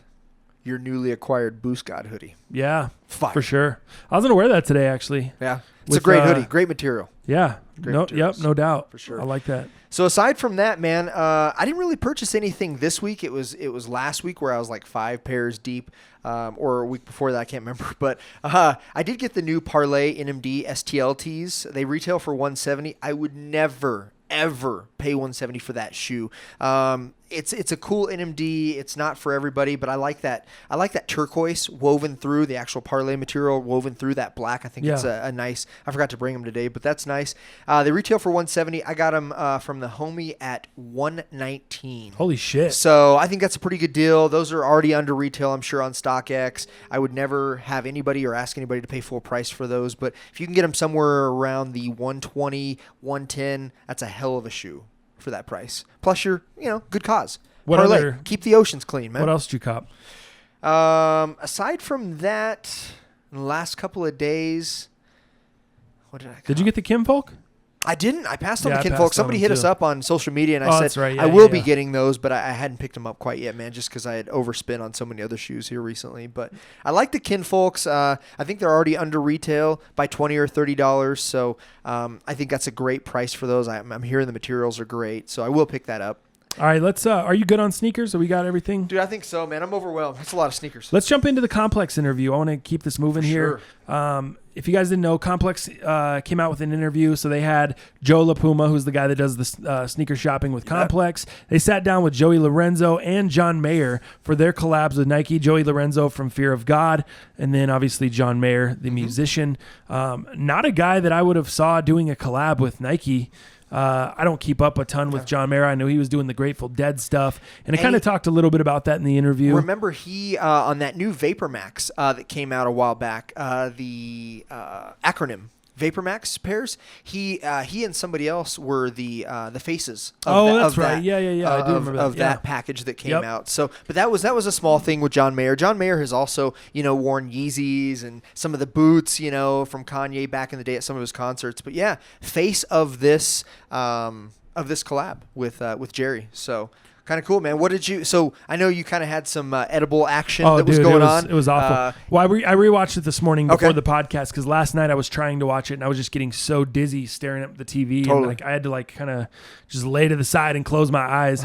But I was listening. Yeah. And I was kind of watching a little bit here and there as much as I could tolerate. Mm-hmm. And I was kind of getting there was a point where I was on the couch and I couldn't move. And finally I was able to get up and kind of walk around a little bit, get some water, and I was just like trying to get into somewhat of a normal state again. But when I rewatched it this morning, I kind of was able to process things a little bit better.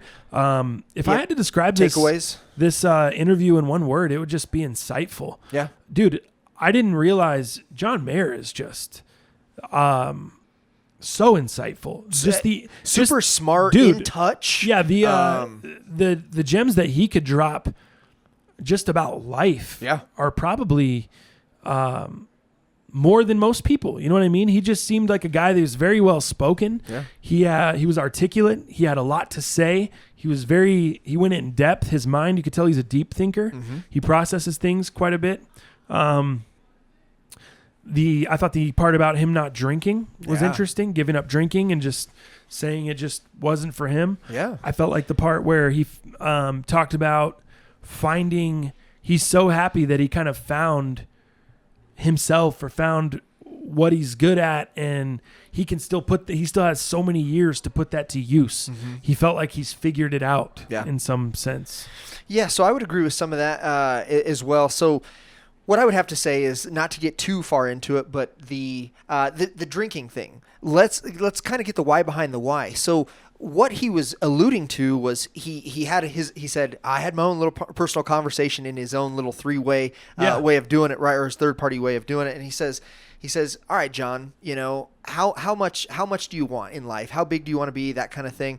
And he's like, if you want to party, 40%, let's say, of the time, and the other 60% just be doing what you're doing and be in the business mode. That's great. And he was having this talk while he was drunk, or while he was drunk. Maybe he was hungover. I think he was like, remember he on a sixth day of being hungover from Drake's birthday party, his 30th birthday party. Yeah, he got just smoked at Drake's birthday party. Yeah, so he was on one of those days on the 6-day hangover, and he had this little conversation with himself and says, how great do you want to be? How great do you want to be? Right. And he's like, hey, if 40% of the time you want to be, fucking around and just having a good time, great. The other 60% doing your business, that's awesome, man. If you want to do that, and in his burning self, he says, nah, man, I want it all. I want 100% of being great. Yeah, I want to be the greatest I possibly can. And that was his reason, literally, for giving up drinking. It wasn't because he's embarrassed himself, which he alluded to at Drake's party. He said some dumb shit. He literally said to Drake when he was leaving, he's like, remember me.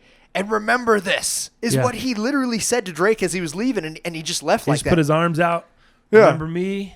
And remember this. And fucking walked away. I think he got in a car, he said, and just left. And that was it. So, that's kind of cool if you look at the bigger picture, saying, hey, man, I just want to maximize my talents. I want to be the best. It's just like athletes. It's just like life. And like what we do, man. We're doing the podcast. We're doing this, side hustles, all that. Just because I want more. I want to be the best that I can right now. And he spoke about return on investment, which is, I think, that's something that we go through and we talk about here. When we do this podcast, we put a lot into it. We put a lot of research. We put a lot of time. We put effort into making this thing great. We put money into making it sound great with the equipment we're buying and the upgrades we're making. Still need to get the Mophis for the GoPros, but nonetheless, we're working on it. But he talked about return on investment. He said that he had sat in his house for 7 months learning 100 Grateful Dead songs. Yep. He said he put an album on hold. He put a ton of different things, projects that he was working for on hold. So now he was in debt.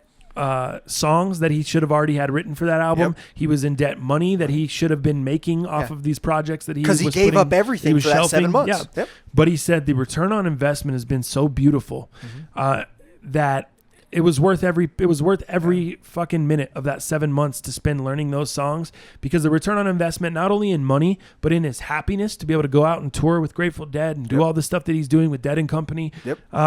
Was just priceless for him. Yeah. And I think about that with us. This return on investment that we're putting into this podcast and all this time and effort that we're putting in, and we're still trying to do our regular jobs. One day I think that's all going to pay off for us. I think this is all going to pay off, and we're going to end up being able to do this full time and travel and interview people. Yeah. And we're going to have one badass fucking show, dude. And whether that's us just doing it on our own, whether we signed with a network, we do something on TV, we do something with a radio station or radio, Sirius or somewhere else. Right. I feel like something's going to happen for us, and the return on investment is going to be worth it. All this time that we're putting in, we're going to get a return out of it. It's not going to be for naught. I just think we work too hard, and that really inspired me hearing him say that. We may not get it in as quick as 7 months, but something's going to happen, dude. Yeah. And that really inspired me. That was probably the thing that I most took away from the interview. That was your biggest takeaway? Yeah. Yeah. I mean, not to discount Jerry Lorenzo. He dropped a ton of gems too. I was just so fascinated with John Mayer for some reason. I don't know why. I think Jerry Lorenzo, he's kind of a softer spoken guy, almost like 2J's Kicks. Just a very, just really soft spoken, but very insightful as well. Dropped a lot of gems. He also quit drinking. He was a guy that had alcohol issues, and he basically said, hey, nothing against people that drink. There's just some people that can handle it and some people that can't. Right. I'm a better person when I don't drink. I'm better for my family. Yeah. I'm better for my business. Yeah. He's just a better person. And the thing that really got him thinking about that and giving up drinking was when he alluded that he went to his first AA meeting and he said, "Hey, my name's Jerry and I'm an alcoholic." He said he absolutely hated that. He didn't want that term to define him. And that was enough to say, look, I'm fucking done. It wasn't about the meetings. It wasn't about the help. He said he went to one meeting. Yeah, that was it. He said that was it. Just him saying he just that had to say that was and enough. in front of a small platform, and that was enough. He was like, fuck this, I'm done, And it has been better for his marriage, like he said, his work and everything.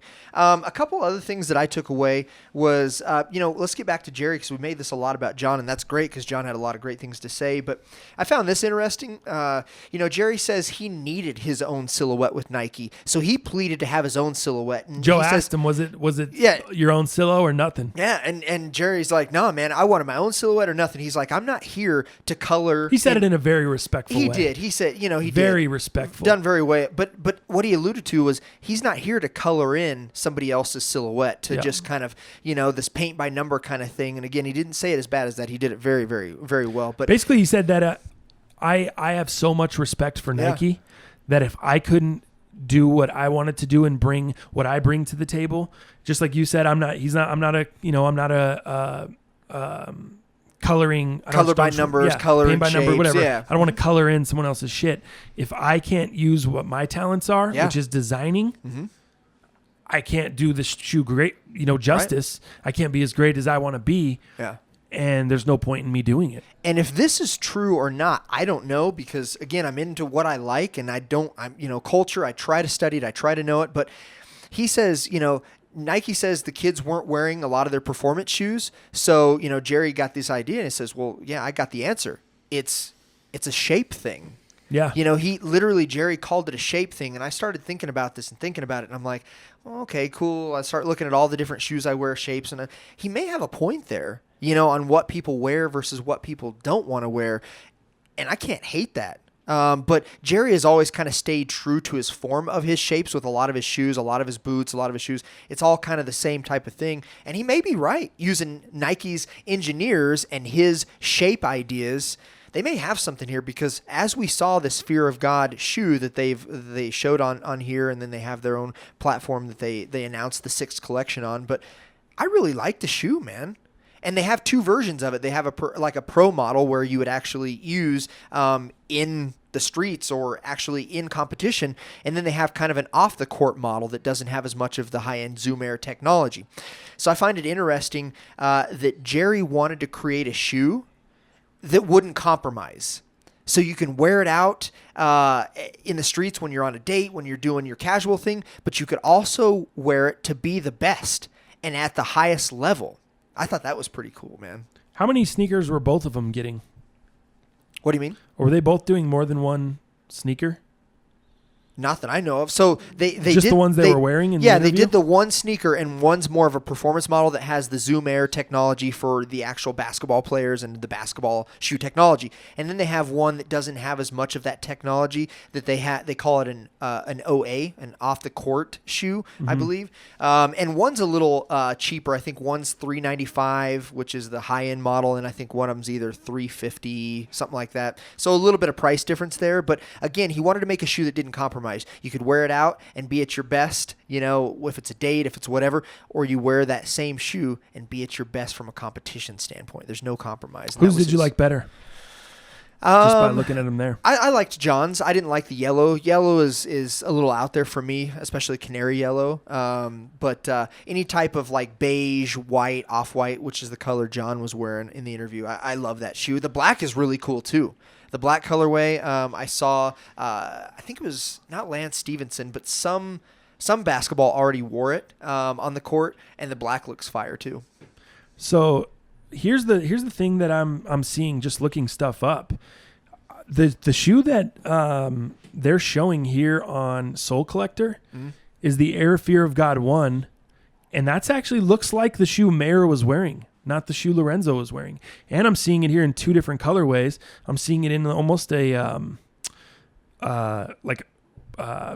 seaweed. Sorry, I couldn't think of the right word. Seaweed green, and then like a cream, which though the cream one looks like it has a leather upper. The seaweed green looks like it's all not prime knit, but some kind of mesh Yeah. or some kind of winter wool or something else. And it doesn't look like, and this is from 3 days ago, so it's not super old. And I know John Mayer, that's the thing too, is John Mayer, I don't think he does feel the same way as Lorenzo when he was saying, I need my own silhouette. I don't want to color in someone else's shit. Right. John Mayer did a Nike ID collab, if I'm not mistaken, last year for an Air Max. It was just an Air Max 90 that I think it was called like Spirit Level or Spiritual Level. And it was a John Mayer collab, basically. But all they did was, it's an Air Max 90 and they just changed the colors and stuff on it and added some different color scheme or whatever. But did you see what I'm talking about? I saw a couple pictures. So I don't know really what to think and what colorways, but I know the beige, I know the black. I didn't really see the yellow, so I don't know if that's a Jerry, his own little special, because I didn't see that one available necessarily. But product on this drops December 15th. So I do know that. 350 and 300? I've seen 350 and 300, but I've also seen 395 as well for like the top end model. So again, are we talking the difference of mesh versus leather versus wool versus? Dude, there's going to be some subtle differences of materials, but anywhere from $300 to $400 is where these shoes will fall. From what I'm seeing. So, gotcha. Anything else from the interview, man? Because, I have a shitload of notes on it because I just enjoyed so much of it, man, from Sober Life to... I thought the Mac Miller stuff was cool. Yep. I thought John Mayer talking about him there. I thought the back and forth between him and Lorenzo was cool. I thought there was a couple things they totally didn't agree on, but they were both open to hearing the each other's side. Mm-hmm. And it's cool because they're both creators, but they're such different creators. Totally. You know what I mean?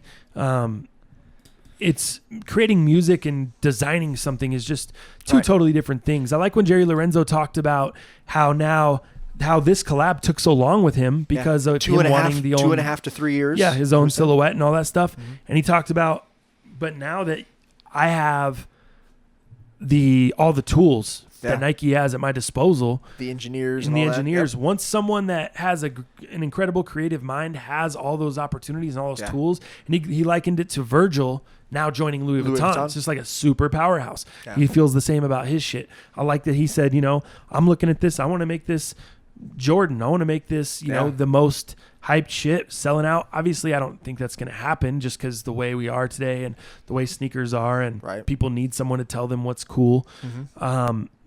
I just don't know if it'll reach that level, but I thought it was ambitious, and I thought it was cool of him. Well, and I also thought, which kind of tags with that, I thought it was interesting when Jerry was talking about how, Jerry and John were kind of discussing, and John says, hey, man, music, people want that familiarity, right? So they want that nostalgia and to relate to it.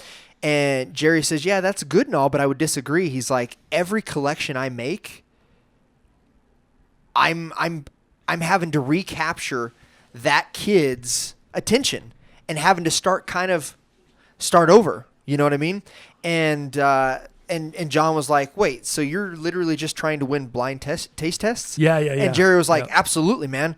I'm trying to kill you. I'm trying to be the best. I'm trying to be, this is me. I have to reintroduce myself each time because if I just put fear of God on my brand, and if think that it's going to work, he's like, then I'm going to lose anyways. Yeah. Because I thought that was so true. Because every shoe that you do, every collection that you do, everything that you put out, man, it's got to have that thought. And kids are smart these days. People will fucking call you out, man. For sure. They call spades a spade really easy, man. And this day and age, dude, if you're not bringing something fucking new and hyped each time, you can be forgotten very quickly. Right. And he alluded to that. No, I totally love that too. Totally agree. I love the point he hammered home. I can't. The day I put the name on it and just think it's going to sell is the day I need to just give it up. Yeah. Basically. And you'll be forgotten. Love that. Yep. So, love that shit. So I think we can recap. Great interview. If you guys didn't get a chance to check it out yet, I think it came out like 2 days ago, 3 days ago, maybe. It's on YouTube. It's about 32 minutes in length. Yeah. It's Joe La Puma from Complex Sneaker Shopping. It's on the Complex YouTube channel there. we talked extensively about Complex with Teddy and his beef with them and all that stuff. I thought this was a piece that was done really, really well. And I think Teddy said in the past too that he likes actually the sneaker shopping. He thinks that's some of their better content. So was this overproduced a little bit in terms of the dramatics? I think maybe that could be argued, and we can make fun of that a little bit. But I don't know, man. I kept my attention. As far as I don't know about dramatics, but as far as the music, I thought I was just way too high because the music was just overpowering, and I felt myself hearing the music more than I was hearing those guys. Totally. I didn't notice that this morning when I was watching it, though. Gotcha. So I don't know. That's what I was wondering. I was wondering if you thought maybe the it was music added a little too much drama. Maybe to a little overproduced in certain ways, but it was still good, man. Yeah. All right, let's jump. Let's move into the YouTube comments, man. Make sure you guys check that out if that interests you. I thought there were some good gems dropped in that interview, so make sure you check that out. YouTube comments. Let's see. Great discussion as usual, fellas. Any update on the neighbors or the house hunt TTF? Did you ever discuss how insurance coverage worked out on your lost or damaged sneakers and how you may have done things different in retrospect? He's referring to the house fire that we had. Gotcha. Shit. I guess it's about a summer and a half ago now. I would say last summer, but last summer's come and gone. Mm-hmm. I remember they were supposed to give you a bunch of clean shoes. Don't remember hearing how it all worked out. Blah, blah, blah, blah, blah. All right, so let's go. Number one, the neighbors, the house hunt. I do have an update on the neighbors. So after the whole bread thing, if you heard on the last podcast, I talked about offering the bread, all that stuff. You didn't take the bread. Didn't take the bread. So about a week later, maybe, I don't know, 5 days later, I come out of my front door, out of my place, and the girl, the 21 Savage looking chick, is sitting by the front door. Mm-hmm. And she says, I have my AirPods in. Yeah. She's like, hey, starts talking. So I pause my AirPods. I'm like, oh, my bad. What's up? She's like, I just wanted to say sorry about the other night. I was just mad at my mom, blah, blah, blah, blah, blah. And this is obviously before the bread when we had this altercation. And so she's like, I just want to say sorry about the other night, blah, blah, blah. And I was like, oh, it's all good. You know, I definitely wasn't trying to be disrespectful. That's why I just came over here and was like, hey, can you guys just close the door? I didn't stick my head inside your door and say, hey, can you guys shut the fuck up? Right. I'm trying to sleep. You know, I wasn't like that. So I was like, I just basically said, I think as long as we all respect each other, we'll be cool. You know, and she just kind of looked at me. She's like, yeah, I'm sorry. And she said, sorry for calling you guys ugly, which I didn't even know. Oh, really? She called us ugly, apparently. And Dang. so that's why I told her, I go, oh, damn, you called us ugly? That's a low blow. And she's like, oh, yeah, well. I was like, wow, so we're just the ugly neighbors across the hall, huh? We're just the ugly fucks over here. Just couple ugly ass fucks across the hall, huh? We're those guys? You know, just fucking around, joking around. She started laughing, and I just cracking jokes, just trying to be, show humility, sure, you know, and not be an asshole. It doesn't change the fact that I'm still on the hunt to move. Sure. But it was cool. It was cool to have the apology. It was cool to have someone maybe realize they were wrong. I still believe it is an issue of mental health, or she does have some kind of shit that goes on where she just freaks out here and there. And because that was not, talking to her there, it was not the same person that she was trying to talk shit that night. It just wasn't the same person. You know what I mean? The look in her eyes was different. The way she was talking was different. Yeah. Everything was different. So I still have my guard up. It's not like I'm fucking, oh, everything's great. You know what I mean? I thought you were going to tell me that your house got breaded instead of egged. I thought you were going to tell me you walked out and my house was breaded. You know what I'm saying? One of the, might be the worst. Wow. You don't think that's good? That is awful. That might be one of the worst jokes this podcast has ever heard. That's what came to my head. I was like, house got breaded. My house got breaded, man. Have you ever? Wow. I can see the look in your face. You think it's so funny, too. It's not funny at all. I think it's tight. That's fucking stupid. Oh, I think it's good, man. Oh, my God. Yeah. JJ's laughing over there. Yeah, because he thinks it's so stupid. Good. Yeah, see? Man, that was pretty good. Franchise, where you at, man? Okay, I like JJ, get out of town. If it was a dad joke, that's fine. But me, I was just worried that your house got breaded. We got to move on. We don't have any more time for this. What's the next? Wait, is there a second part to the question? Oh, yeah. Did you ever mention how your house insurance? Yeah. I was renting in that house, and I lived with the dude that owned the house. So he had homeowner's insurance. He claimed as much of my shit on his homeowner's insurance as he could. But no, I didn't get fucking shit back. The renter's insurance that I had didn't cover fire, which is insane. How does it not cover fire? Yeah. It covers lost or robbery. Sorry, I couldn't think of the word. Covers break-ins, all that shit, but doesn't cover fire. So promptly switched that insurance and told them fuck off. Yeah. But yeah, I lost a ton of shit, man. that didn't work out well at all. I got a little bit of money from Cade and his homeowner's insurance on the stuff he was able to claim, and that was it.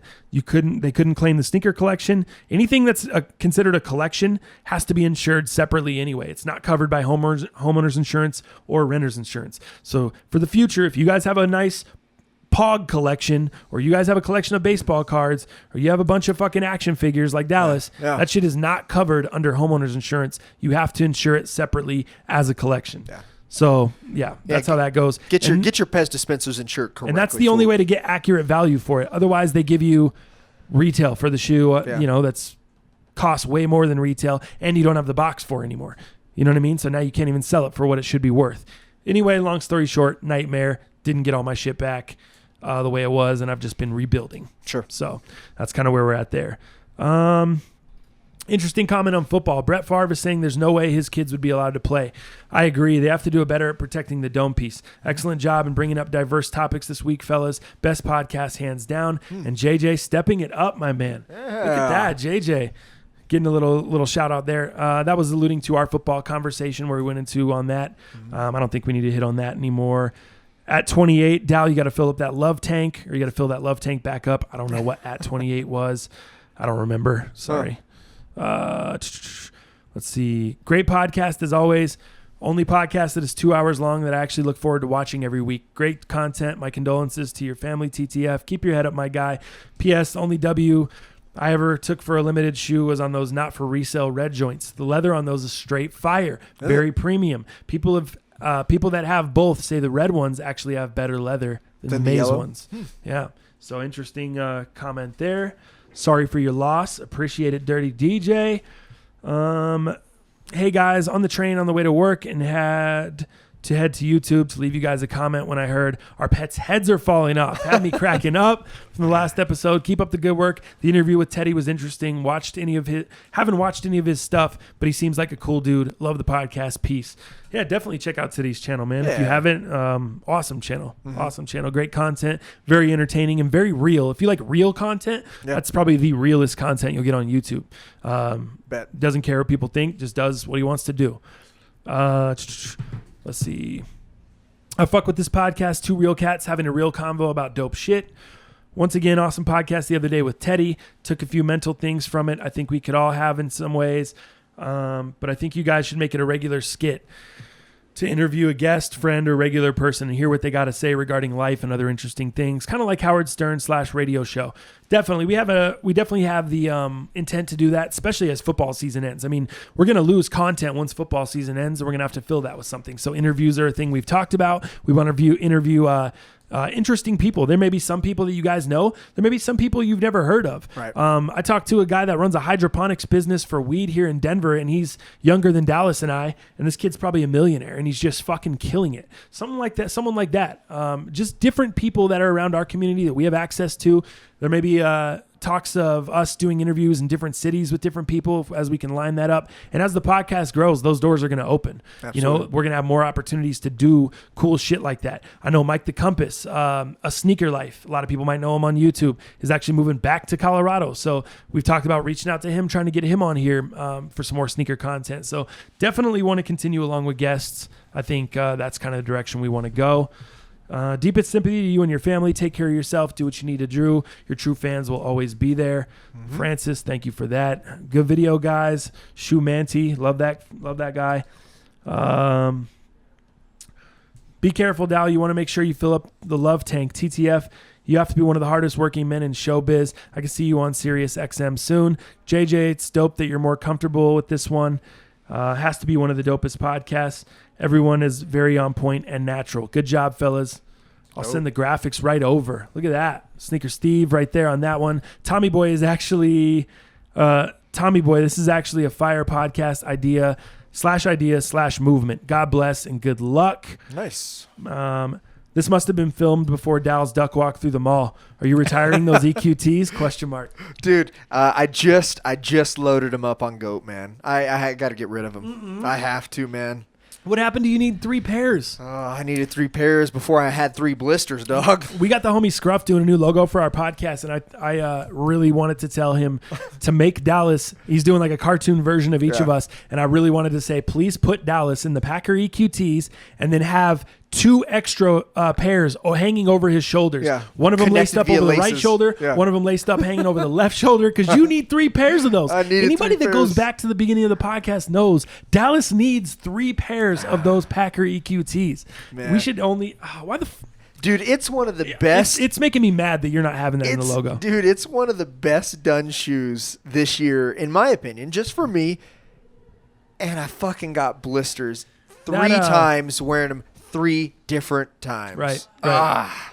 That comment was from Carlos, and Carlos also said, TTF, I thought you weren't into Vapor Maxes, but now you're flexing on us with the off-whites. Listen here, my man. You must have missed some videos. Maybe you're a little he late. missed some vlogs. But it's all right. We can't be too hard on him because of the podcast, That's what I'm but the saying. vlogs. Let me fill you in. So when I reviewed my first Flyknit Vapor Max way back in the day, I'm not a fan. I wasn't a fan. I'm still not a fan. I don't like the little nubby, shitty tongue. That bothers me on the Vapor Max. I'm very particular about certain pieces of shoes, laces, tongues. Those are 2 things that are very big to me because it helps. They're essential in styling the shoe. I don't like shoes that I can only wear with certain outfits. I like a shoe that's diverse, that I can throw it on with jeans, shorts, joggers, sweats, and they look dope with everything. Now, some shoes you just can't, and that's fine. But as far as the Vapor Max goes, and I've said this before, the off-white Vapor Max I love because of the tongue. I love the big, bulky, high tongue. That makes that shoe look good. It makes it easier to style, and it just makes the shoe for me. Oh, It yeah. really does. It's like the inside of a hockey skate. We talked about that. Sweet. It just looks super dope. I love the tongue on the off-white Vapor Max, so that's why I'm flexing those. Yep. And that's why I don't really fuck with the OG or the regular Flyknit Vapor Max unless it's for running. I do have the triple black pair, and I do run in those. Those are my running shoes. Love the Vapor Max for running, but as far as just wearing them out, I don't fuck with them unless they're off-white. Let's see. This first podcast I've actually cared to listen to, and I listen to in full every time. I consume a lot of content pretty regularly. You guys are crushing it. Appreciate it, bro. Do you guys stream these live on iTunes or upload them there kind of like you do on YouTube? We do them the exact same way. We just upload them to iTunes. They're not streamed live. I don't think you can even do that. Anyway, another fire podcast. Yo, Oneness did keep the Jordan 1 not for resale boxes, but cats waited and pulled their boxes out of the dumpster. I saw that. Yeah, I probably would have too. I would have tried too. I would have hung out and seen. I agree, man. If I can get my box Fuck shit. yeah, I'm trying I to told get you my a story box. a couple of weeks ago about me pulling porn out of the dumpster as a little kid. I'm definitely fucking waiting for the box. I'm trying to get my box Yeah, for hell sure. yeah. Condolences, man. Love Gare Bear. Logo's looking great from the last vid and comment. Oh, I think that's referring to JJ putting the logo on the table now instead of above. I saw you change it up. Oh, that Looked is dope. I nice. did notice that. Looked nice. Oh yeah. Jefferson Jr. Yebras, December 14th. Yep. Appreciate it, bruh. That's the ones I'm looking forward to. JJ's into those as well. JJ's into that Yebra special. Yeah. How do y'all feel about the BYWs? I don't own any, but just saw the pink and white Pharrells that are crazy under retail. Not sure if it's enough to make me pull the trigger, but was wondering your opinions on the BYW model in general. I actually don't own any. I'm in your boat. I'm kind of looking to pick up a pair. Dallas had them and sold them, I believe, right? No, I still have them. Oh, you do still have I'd them. like to sell them. You just don't think they're comfortable or Yeah, something? I just have the OG. I don't like the upper on them. They just don't feel as good. The bottom is awesome with that dope and, with all the boost and like almost like boost pods. You know, I think Ted's called them that in the past. So I'll use his swag. But man, the bottom is so comfy for sure. But the uppers, man, they're just not for me. And the OG, I have not though. I've not tried the BYW X's, which are more of the performance model. I would like to give those a try, but I think I'm still going to run to the same thing. The uppers are pretty much the same. So I just don't like the upper. It's not for me. And the OGs, just the regular BYWs, the way it's cool because I think you'd like them because the way you can tuck your pants into them, that kind of stuff. I just don't like that silhouette, man. I can't really pull it off, so it's not for me. Makes sense. TTF podcast is dope, bro. Just the personality differences between Dallas and JJ make for a great podcast. You got to start telling us how to get in the DK league because I'm not sure how, and I'm sure the other viewers aren't either. Also, I agree with what the guy said the other day. I think he's probably referring to Teddy. Each podcast should fit, and then on foot for the day. I think he's referring to talking about the shoes. Yeah. That's just talking about what we have on feet. Kind of what we have on feet. Okay, so the DraftKings League, all you have to do is click the link in the description. It's going to take you right there. That's all you have to do. If you don't have a DraftKings account, you can set one up at that time, put some money in your DraftKings account, and then you're going to select players. You have a $50,000 salary cap. Each player has a value put on them. You have to select the amount of players to fit your roster and stay under the $50,000 salary cap. That's the challenge. You can't just pick the top players. Right. On every team or whatever. You have to select players that you think will field the best squad and give you the most points while staying under the $50,000 salary cap. So you can click the link in the description of any of the videos. It should be on pretty much every one of them unless I forget, which I do from time to time because I'm an idiot. But nonetheless, that's kind of how you get in. That's kind of how it works. Pretty simple. Let's see. Damn, Johnny Boost, fucking 25 comments. This guy's all over the place. We gotta deal. Let me see here. Which one? Johnny Boost. Man, it's a lot. It's just a lot of sports stuff, which we're about to get into. I don't think JJ got the pets' heads are falling off reference. He just thought the shit was funny. Did you get it, JJ? Have you seen the movie? Do you know Dumb and Dumber, or is he right? You just thought it was funny? I haven't seen... I've seen the newer one, but... Oh, he's right. You haven't seen the OG? That's funny. Yeah, but no, it was funny at the moment, but... Yeah. Huh. So it would have been funnier had you even known the reference. So it was funny without the reference. Yeah. All right. It was just like the way he fucking said it. Like, it was just... It was perfect. Yeah. Good stuff. Wow. So he's right on that one. Yeah. My advice, do not use Affirm to purchase your shoes online. Instead, use PayPal Credit because they give you 6 months zero interest on online purchases of $99 plus. That is true. Pay off your online purchase. Affirm charges interest and you end up paying much more for the shoes in the end. Eddie, 3 stripes. So that's what we were talking about. I think Affirm that's what last we alluded time. to. We kind of alluded to that. I said I don't ever put stuff on. I don't ever finance things unless I have no choice, like a car or a house. Right. But unless I can get 0% interest. Talked about the Best Buy credit card. Yeah. But PayPal Credit, 6 months zero interest. That's a good some good advice there. Good alternative option. Thanks, Johnny Boost. And from Nick here, I'm a photographer, and this podcast definitely helps me get through long editing sessions. Keep grinding, guys. Appreciate it. My condolences as well to you and your family. Appreciate it, Johnny Boost. Dallin, those EQTs with the laughing, crying faces. The way he was walking on Twitter. Dude, a lot of people love that. If you don't follow me on the socials, we were in Macy's and Dallas I showed the real deal live blister that he had on his foot, which was disgusting. And then the fact that he was walking like he was wearing high heels, it was just... Dude, that was the worst. We spent the whole day, so we did the podcast. We spent the whole day and evening watching Thursday Night Football together, and then we went and looked at some mics a little bit later that evening. Dude, I had that shoe on for, let's say, damn near 12 hours. I put it to the test, and it gave me the blister. So fuck that shoe. That's all I can say. Last one here. Tune into the social media, though, man. You missed a fucking gym for sure. Last one, all my condolences with you, bro. Love the vids. Keep grinding. Stay strong. Appreciate it. Appreciate everybody commenting on the YouTube or leaving comments on YouTube. We try to get to all of those or most of those every week. If we can, answer your questions, get you guys involved in the conversation. So love that there. Where do we want to go from here? Do you want to hit on let's hit on the Draymond Green situation. Then we'll kind of go into Le'Veon Bell and our heaters to kind of wrap it up. The sports bet. Yeah. So Draymond Green suspended the other day. A lot of you guys already probably know about that. Suspended 1 game without pay, lost $120,000 is what I saw for his game check. And for calling Kevin Durant a bitch.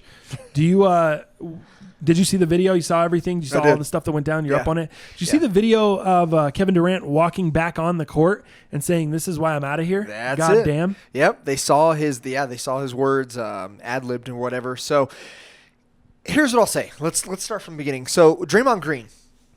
This is why you're going to love and hate Draymond Green, is because of his passion and because he's in your face.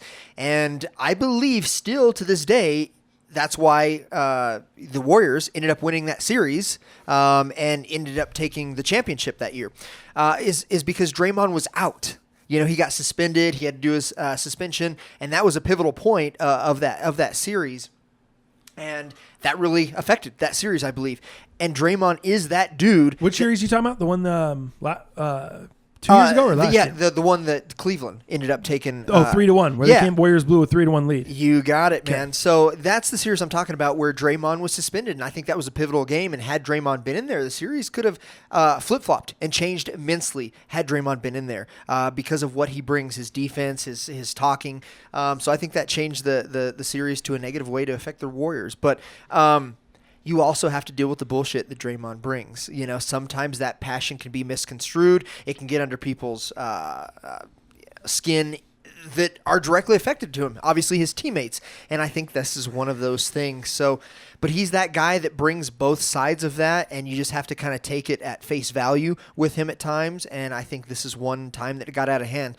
What I would say is, did Golden State make the right decision by suspending him to show Kevin Durant faith that, hey, we know this is an issue. You're our guy, Kevin. We want you to stay because obviously he's going to be a free agent next year. I think that was a Golden State way of trying to instill faith in Kevin Durant to try to get him to stay. Is he going to stay? Absolutely not. Will he sign with another team? 100%, I think. But I think that was Golden State's way of trying to lay down the law and say, look, we're not going to have this, Kevin. We got your back. We're going to do whatever it takes to keep you and keep you happy. Well, as much as you could say Draymond Green, they lost the finals because Draymond Green wasn't in there. Mm-hmm. He did it to himself. I mean, didn't he punch the dude in the dick or in the groin or whatever? He had a real kicking year that year. He was kicking a lot of people in the dick that year. Right. Like 2 or 3 instances of it. Like, a fucking enough's enough, dog. Yeah. That's why he got suspended. So that's why he was thrown out. Yeah. So like you said, you're going to have to deal with Draymond Green doing Draymond Green type shit. True. Do the Warriors need that anymore? Can they get by with Kevin Durant, Steph Curry, and Klay Thompson without having Draymond Green there? I think so. I think they're just fine without him. I think they're just fine without him. If you have those 3 guys, you could easily kick Draymond Green to the curb. Yeah. I don't think you need him. You can easily kick Draymond Green in the nuts. Right.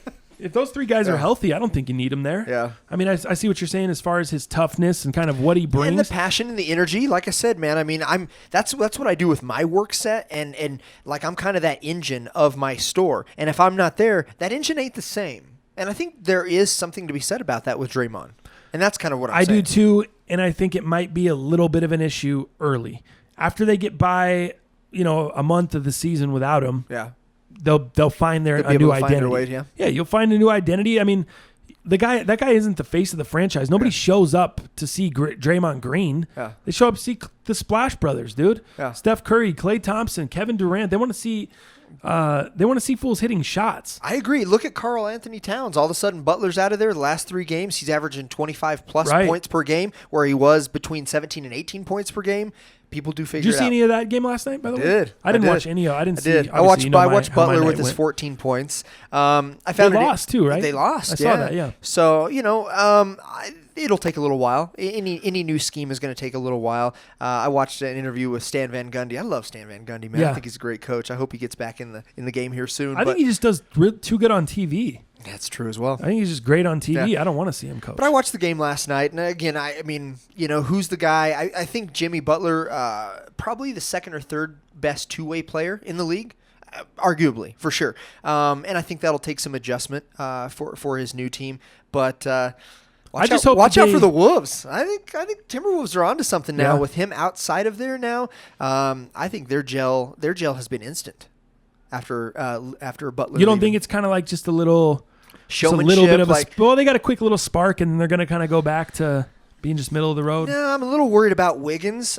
Wiggins still doesn't look very good. Right. So I am worried about him. But Karl Anthony Towns, look at what Rose has started doing. That's and weird. I think he's coming off the bench doing that, correct? Yeah, He's not an official starter. But who's the biggest winner and who's the biggest loser of the Butler trade? I want to put my 2 cents in, and I want to see what you say. With this trade, I think the biggest loser in this, Markelle Fultz. Would you agree with that? Yeah, because taken out of the starting lineup, number one, and number 2, Jimmy Butler is going to talk mad shit to this fool and be all over his ass.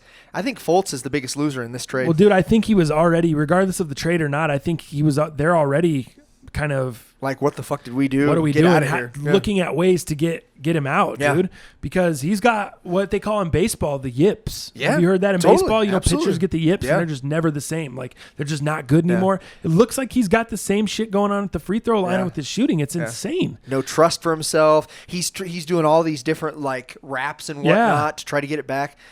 He might be done. Dude, he A has little some early, but he may be serious done. yips. Yeah. No doubt. What But do no, you I think as long as I think Jimmy Butler's going to do well in Philly, as long as Joel Embiid continues to play the normal game that he plays. What I don't want to see is him, and we didn't see it last night, which I just saw the highlights of the game. I didn't get to see the full game, but it didn't look like he was deferring to Butler at all. A lot of times when you see these trades with big stars going to another place, all of a sudden the stars that are there try to overcompensate and they try to defer to him, and now they're forcing the ball to get it to Butler, and and I didn't feel like any of that was going on. Joel Embiid still was the man. He acted like the man. He knew his role. He didn't give up any of his normal shots. It wasn't like he was passing the ball to Butler for no reason. So I really like that, and I think as long as that continues, they're going to gel well over there. They're going to be a good team. As long as Embiid doesn't overthink it. Just keep playing like you've been playing. It's funny. Dog. Joel. You almost said Joel. I get it. Nice. Joel. Punny. What was I going to say? Oh, KD. You think he's going to be out by the end of the year, you said? I do. I want to try to wrap up on that. Do you want to do 5 on that? Oh, man. No, because I don't feel that confident. I kind of agree with you. I think you'll be out. Just with the way what he mouthed over there. Yeah. With he just seems unhappy. He just doesn't seem like it. Looks like a guy that thought he was going to get to this NBA championship and that was going to solve all of his problems. It's like the person that thinks they're going to, them winning the lottery is going to solve everything, or them getting a bunch of money, and then it happens and now they have more problems or they're more unhappy. That's what he feels like, doesn't he? How about he Boogie? Feels almost more unhappy? How do you think Boogie Cousin feels? Dude, he came over here to win a fucking championship. This was his fucking free ride. Well, he hasn't really, he's probably not feeling anything because he's still on the bench. I know. But he came over here, but you got to think that he's a little pissed off about the whole situation with the animosity and the spite and the locker room bullshit that's happened. Well, I saw him in the mix there kind of getting This fool talking. came over to get his free ring. Right. Let's be honest. His free ring. His free ring. Okay. That's what you call it? Anyone just comes over? Hey, his ring. free ride, his free ring. You don't think that some of this team chemistry stuff's going to hurt them this year? You still think they're just a virtual lock? No, for the NBA championship, I don't think they're a lock for the championship. That's my issue. And Boogie, I think Boogie Cousins is probably feeling the same thing. He's you like, think it hurts holy their shit. chances? Yeah, he's like, holy shit, what's fucking going on over here, man? I'm just trying to get my free ring. If this was happening later in the season, I would say maybe you're onto something there, but I don't see it. It's too early. There's too much time for them to get it fixed. Yeah. Too much time for, unless Curry, if Curry stays out or if he re-injures his ankle or something down the stretch. God, he's got bad ankles. Then I could see, because I think with him being in the lineup, I'm not worried. Yeah. With him out of the lineup, I'm worried. Yeah. Not just because of what's going on over here with the circus, but it changes. It's just Steph Curry out of the lineup. Changes everything. It changed everything. You know what I mean? It does. So that's what kind of worries me. I still think it's too much time. There's still a virtual lock to get it all figured out, to get everything going. Let's move along. Oh, before I get into football, did you see the dude? Please tell me you saw the Korean Zombie get elbowed, knocked out UFC last Saturday night with that elbow. I did. 1 second to go in the fight. Yeah, and it was like. I don't even know what you call that, dude. It was just like a blind. It was like this blind, unexpected elbow that just lights out. Yeah, that was fire. That was tight. You saw? Were you watching the fight? No, live. Or you just saw the recaps. highlight? Yeah, same Recaps, thing. highlights. Yep. I just saw the highlight, but that it was incredible, so sick. dude. Yeah. So, do you know who would have won the fight had that not happened? Did you see any of that? Me either. Okay, no, okay. No, I wouldn't. Me either. I was going to ask you because I was curious. I'm usually the UFC If you know in the comments below, let me know. I don't want to go do the research, so. Just let me know who was. I haven't hung out with our guy Jared, our UFC guy. Right. Exactly. All right, let's transition into football. Le'Veon Bell holding out with the Steelers. No surprise. I Were you surprised? A little bit, man. Just because Were who you? the fuck gives up $6 million? If he came in still, he'd still be able to make $6 million and just play half the year. With the way the events transpired, each different segment, for the opportunities he had to make this money, to sign here, franchise, and then all of a sudden the deadline, or you're not playing for the rest of the year, like you can't. I feel like I saw this coming. Like I wasn't as shocked as maybe you were, and shocked maybe not the right word. Yeah. Surprised. Let's say surprised versus shocked. Yeah. I wasn't as surprised. For me, I got rid of Le'Veon 3 weeks ago from all my leagues. I had him in 2 or 3, I think. So Damn. I got rid of him. 2 weeks ago, not 3. 3 is aggressive. I got rid of him 2 weeks ago. I just kind of felt like these events, based off of what's happened. Fuck, he hadn't been to the Steelers organization even in preseason, so he hadn't stepped foot in there. He didn't want anything to do with him. He is really there to prove a point. I was really into his social media this whole way. I just didn't see him coming. I didn't. So I wasn't surprised. Did you like how the players went through the locker? Hell yeah, I did, What'd you man. think about all that? Some of his teammates on social media say, hey man, thanks for the cleats, Thanks for man. the cleats, I bro." needed these, man. I'm that's gonna funny. get my leg right, Yep, that yep. that was tight, man. But dude, I don't think How he do you gives a think shit. he feels about that? Do you think he feels disrespected? Not at all. Or do you think he's like, just laughing at them? Like, I think- that's my teammate. I think he's laughing at They're him, my man. I former think at this teammates. point, he wanted out of Pittsburgh so fucking bad. He just knew they'd run him into the ground. He knew they didn't care about him. He knew that he wasn't getting what he wants. He knew he wasn't getting his value. At the end of the day, teammates mean something. But as you saw in the interview with Ben Roethlisberger, or maybe you didn't see it, the last question that was answered, hey, did you get anything back from Le'Veon? And Roethlisberger's like, nope. Nope. Yeah, he That was didn't it. respond because So- he texted him and just said, "Hey, man, hope to see you, but Yeah. if I don't, good It luck wasn't on about everything." the teammates and- anymore. It was really a business decision, and I think Bell wanted nothing more than to get his point across and say, "Fuck you, I'm gonna get my money. I don't need anything to do with you." And I think the teammates are a part of that as well. Unfortunately, it's and I don't think it's personal. I think it's a business move, but you just had to call your Here's loss. what I don't That's it. understand. I'm kind of opposite of you. I didn't really like the players going through the locker. Uh-huh. I didn't like them putting that on social media. I didn't really find it that funny. I found it honestly kind of disrespectful. And you say you don't think Le'Veon Bell would take it as disrespect. No, I don't think so. But, and I get, there's going to be people on the other side saying what Le'Veon Bell's doing is disrespectful to his teammates. I agree, But- I would say that's more disrespectful than going through somebody's locker that isn't coming back. Here's what I argue. He's doing it for them. He's doing this for the future of the players. You think the guy wants to give up $14 million? Absolutely not. Do you think he doesn't want to do that? Or is he trying to do something? Did he already tweet out, hey, it's fine, I'll be the bad guy. Like I'll I told continue you, to be the he's bad guy. proven a point. That's why he didn't do this. That's why he didn't Right, come so back why are with his his tail. teammates disrespecting him? So Well, why are I- his teammates kind of because- almost talking shit in a sense? Well, because he's early- doing it for them. Yeah, early on, though, however, I think his offensive line, the things that they did for him, the sacrifices they made, I think it was more about that. But then I think as this story has evolved and everybody understands kind of the why behind the why, I don't think we understood that early on. I don't think a lot of us, even us spectators, understood the magnitude of this. I think that's all progressed to what it is today. I think, though, then when his offensive line were coming out and saying, man, this guy just needs to come play, man, he ain't no fucking teammate, this guy sucks, I would agree with that. I do think it was about that at first. But now I think they're kind of all understanding kind of the point here. I think yesterday's was just I don't think it was disrespectful. I think it was just small poking fun, like, hey, we know you ain't coming back to the facility, man. I'm going to take your cleats. It's cool. I got you, man. That's it. I think it's small. But I think early on, I don't think we all, and his teammates understood the magnitude of where Bell was going with this. That's what I believe. Interesting. That's my spin on it. Yeah. No, I saw it. I saw it different. It just came off Yeah. a little different to me, and it came off weird. I get that he's your teammate, but you guys, out of anyone, should realize why he's doing it. You know what I mean? What Totally. he's doing it for. And I think they understand that now. I think that is being seen. And I don't think it's a personal thing like, oh, this guy is just fucking trying to get some clout. This guy is just trying to get his name out You there. don't think there's still a sense of this guy bailed on us? There might be a little bit of that, but I think everybody's starting to see the bigger picture now. Whether they agree with it or not is irrelevant. But I think people are starting to kind of see where he's coming from and isn't being spiteful to his teammates. I don't see it that way, at least anymore. But I did at first, for sure. I just got a finish line notification raffle on the Sesames. Should I open up mine? Open it up live. Fuck, let's man. see. Both of us entered the finish line raffle for the Sesames. Yeah. So now And I we're- lost the first raffle on the Pine Greens. I was not selected. I was, of course, selected on the Platinum 11 tints or Platinum Tint 11s. Peel to nobody wanted reveal. them. Uh-oh. Are you ready? Which camera's Hold on. open, JJ? Hold on. Let me The get far there. one? Yeah. I can't But go over dude, there. I'm hold not on. getting up. The store I used to work at, they sold 2 size runs of those 11s. Wow.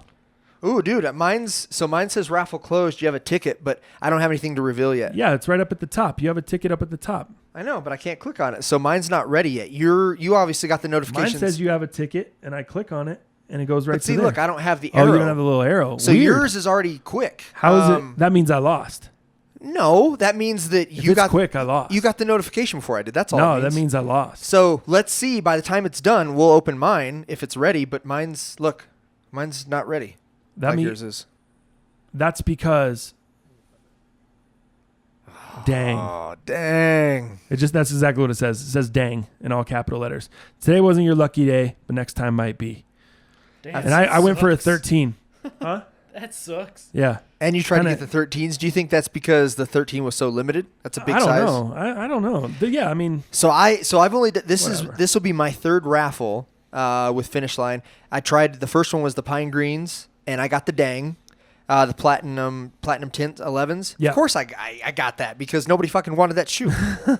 So it'll be interesting to see. But yeah, mine says raffle closed. I can't click on anything. So it'll say you'll get a notification to check your ticket soon.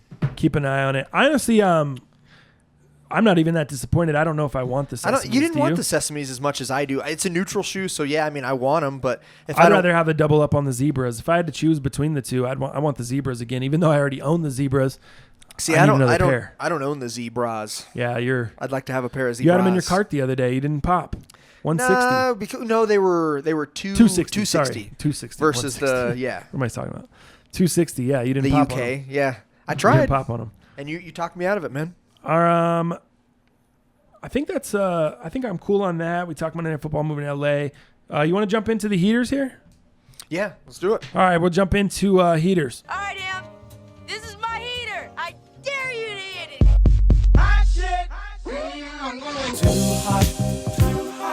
Too hot, lady. Here come the hot stepper. All right, heaters. Let's jump into it. Week 11. We finished out both 1-3 last week. Awful. Let's see. I have a record of 16, 13, and 1, and then Dow's got a record of 16 and 14. So basically, we're tied up. You just don't have a push. I have one Right. less loss because I have a push, which who cares? I mean, it's neither of them are that great. 2 games over 500 for you, 3 games over 500 for me. So if the season ended today, I guess it would be beneficial for me because I'd be winning our season-long bet that we have here at the end of the regular season. But nonetheless, let's jump into the heaters for this week. Who'd you lose on last week? You lost on Atlanta -5 and the Pats -6.5. Chicago killed them, so you won there. Yep. I lost on the Pats as well. I also lost on the Jets. How the fuck did the Jets... God, the shitty Jets get blown out by Buffalo. Matt Barkley comes in there, a guy that just got picked up Tuesday, and he comes in and shreds them on Sunday. I asked if you had him started in DraftKings. This is why you can't. I know that was the worst. This is why you can't. It's so hard to bet the NFL. Totally. The quarterback comes in Tuesday and he's shredding up the Jets D on Sunday. Yeah. That's nuts. Dude, the Titans how did the Titans embarrass the Patriots? Like that was Bad. bad. That was a dirty Bad game. stuff. But you know what? Did you see all the comments afterwards? See all Mike the stuff Vrabel in the house. Deion Lewis said. Deion Lewis, former Patriot, he was mad that they didn't want to pay him. He said that's what happens when you go cheap. You get your ass kicked. Did you hear that quote? Huh. Yeah, that's what he said. He said that's what happens when you go cheap. You get your ass kicked. You have Malcolm Butler over there, Mr. Super Bowl. Mr. Tom Brady gave him his MVP truck or his Corvette or whatever it was for the Super Bowl in front of cutting in front of Doug Baldwin at the goal line there against Seattle. Malcolm Butler, Deion Lewis both play for Tennessee, as well as Mike Vrabel coaches them. Now looking at it, it's not that surprising. But looking at it on Sunday, you're like, what the fuck happened? This would have been a great game if either of us had Tennessee. That would have been easiest coverage you can do. But the only one I hit on was Seattle +10. That was my lock of the year. Told you to put the mortgage on it. They ended up covering there. Didn't I? That was the one. You did. And that's the only one I won last week. So my lock of the year was still good. What do you got for this week? Let's start with your most confident game. My most confident. I like So let's make sure we have the spreads correct on this because I know we've had issues. But Vikings at Bears at Soldier Field. I have Chicago at -3. Will you check my specs? Check my spectacles on that one. You want to go with Chicago? I want to go Chicago at Soldier Field at -3. Dude. You don't trust the Vikings on the road or what? Nope. Is that what it is? Nope. And I don't trust their defense. Remember, they were slated as top 3 defense before the season started. They're shit defense. They don't really have anything going on. Is it Latavius Murray? Is it Delvin Cook? They don't fucking have a running game. Who knows? I would bet more on Latavius for sure. But I got 2.5 on both. 2.5. Awesome. That's actually what I have on this one. So I love it. Yep. That is my most confident for sure. Bears, Soldier Field, -2.5. Vikings are away. Dude, home field advantage. The way Trubisky is playing over 20 points, dude, the last 5 meetings. This offense is offensive. That's what it is. Okay. Stupid. This offense is offensive. Why? Needless to say. Why? They just have too many fucking weapons here. Jordan Howard's still kind of sucking, but then you have Tariq Cohen as a backup catching passes from the field. Allen Robinson, man, I love the Bears, man, this week. That's an easy cover. It might even be a feed-up game.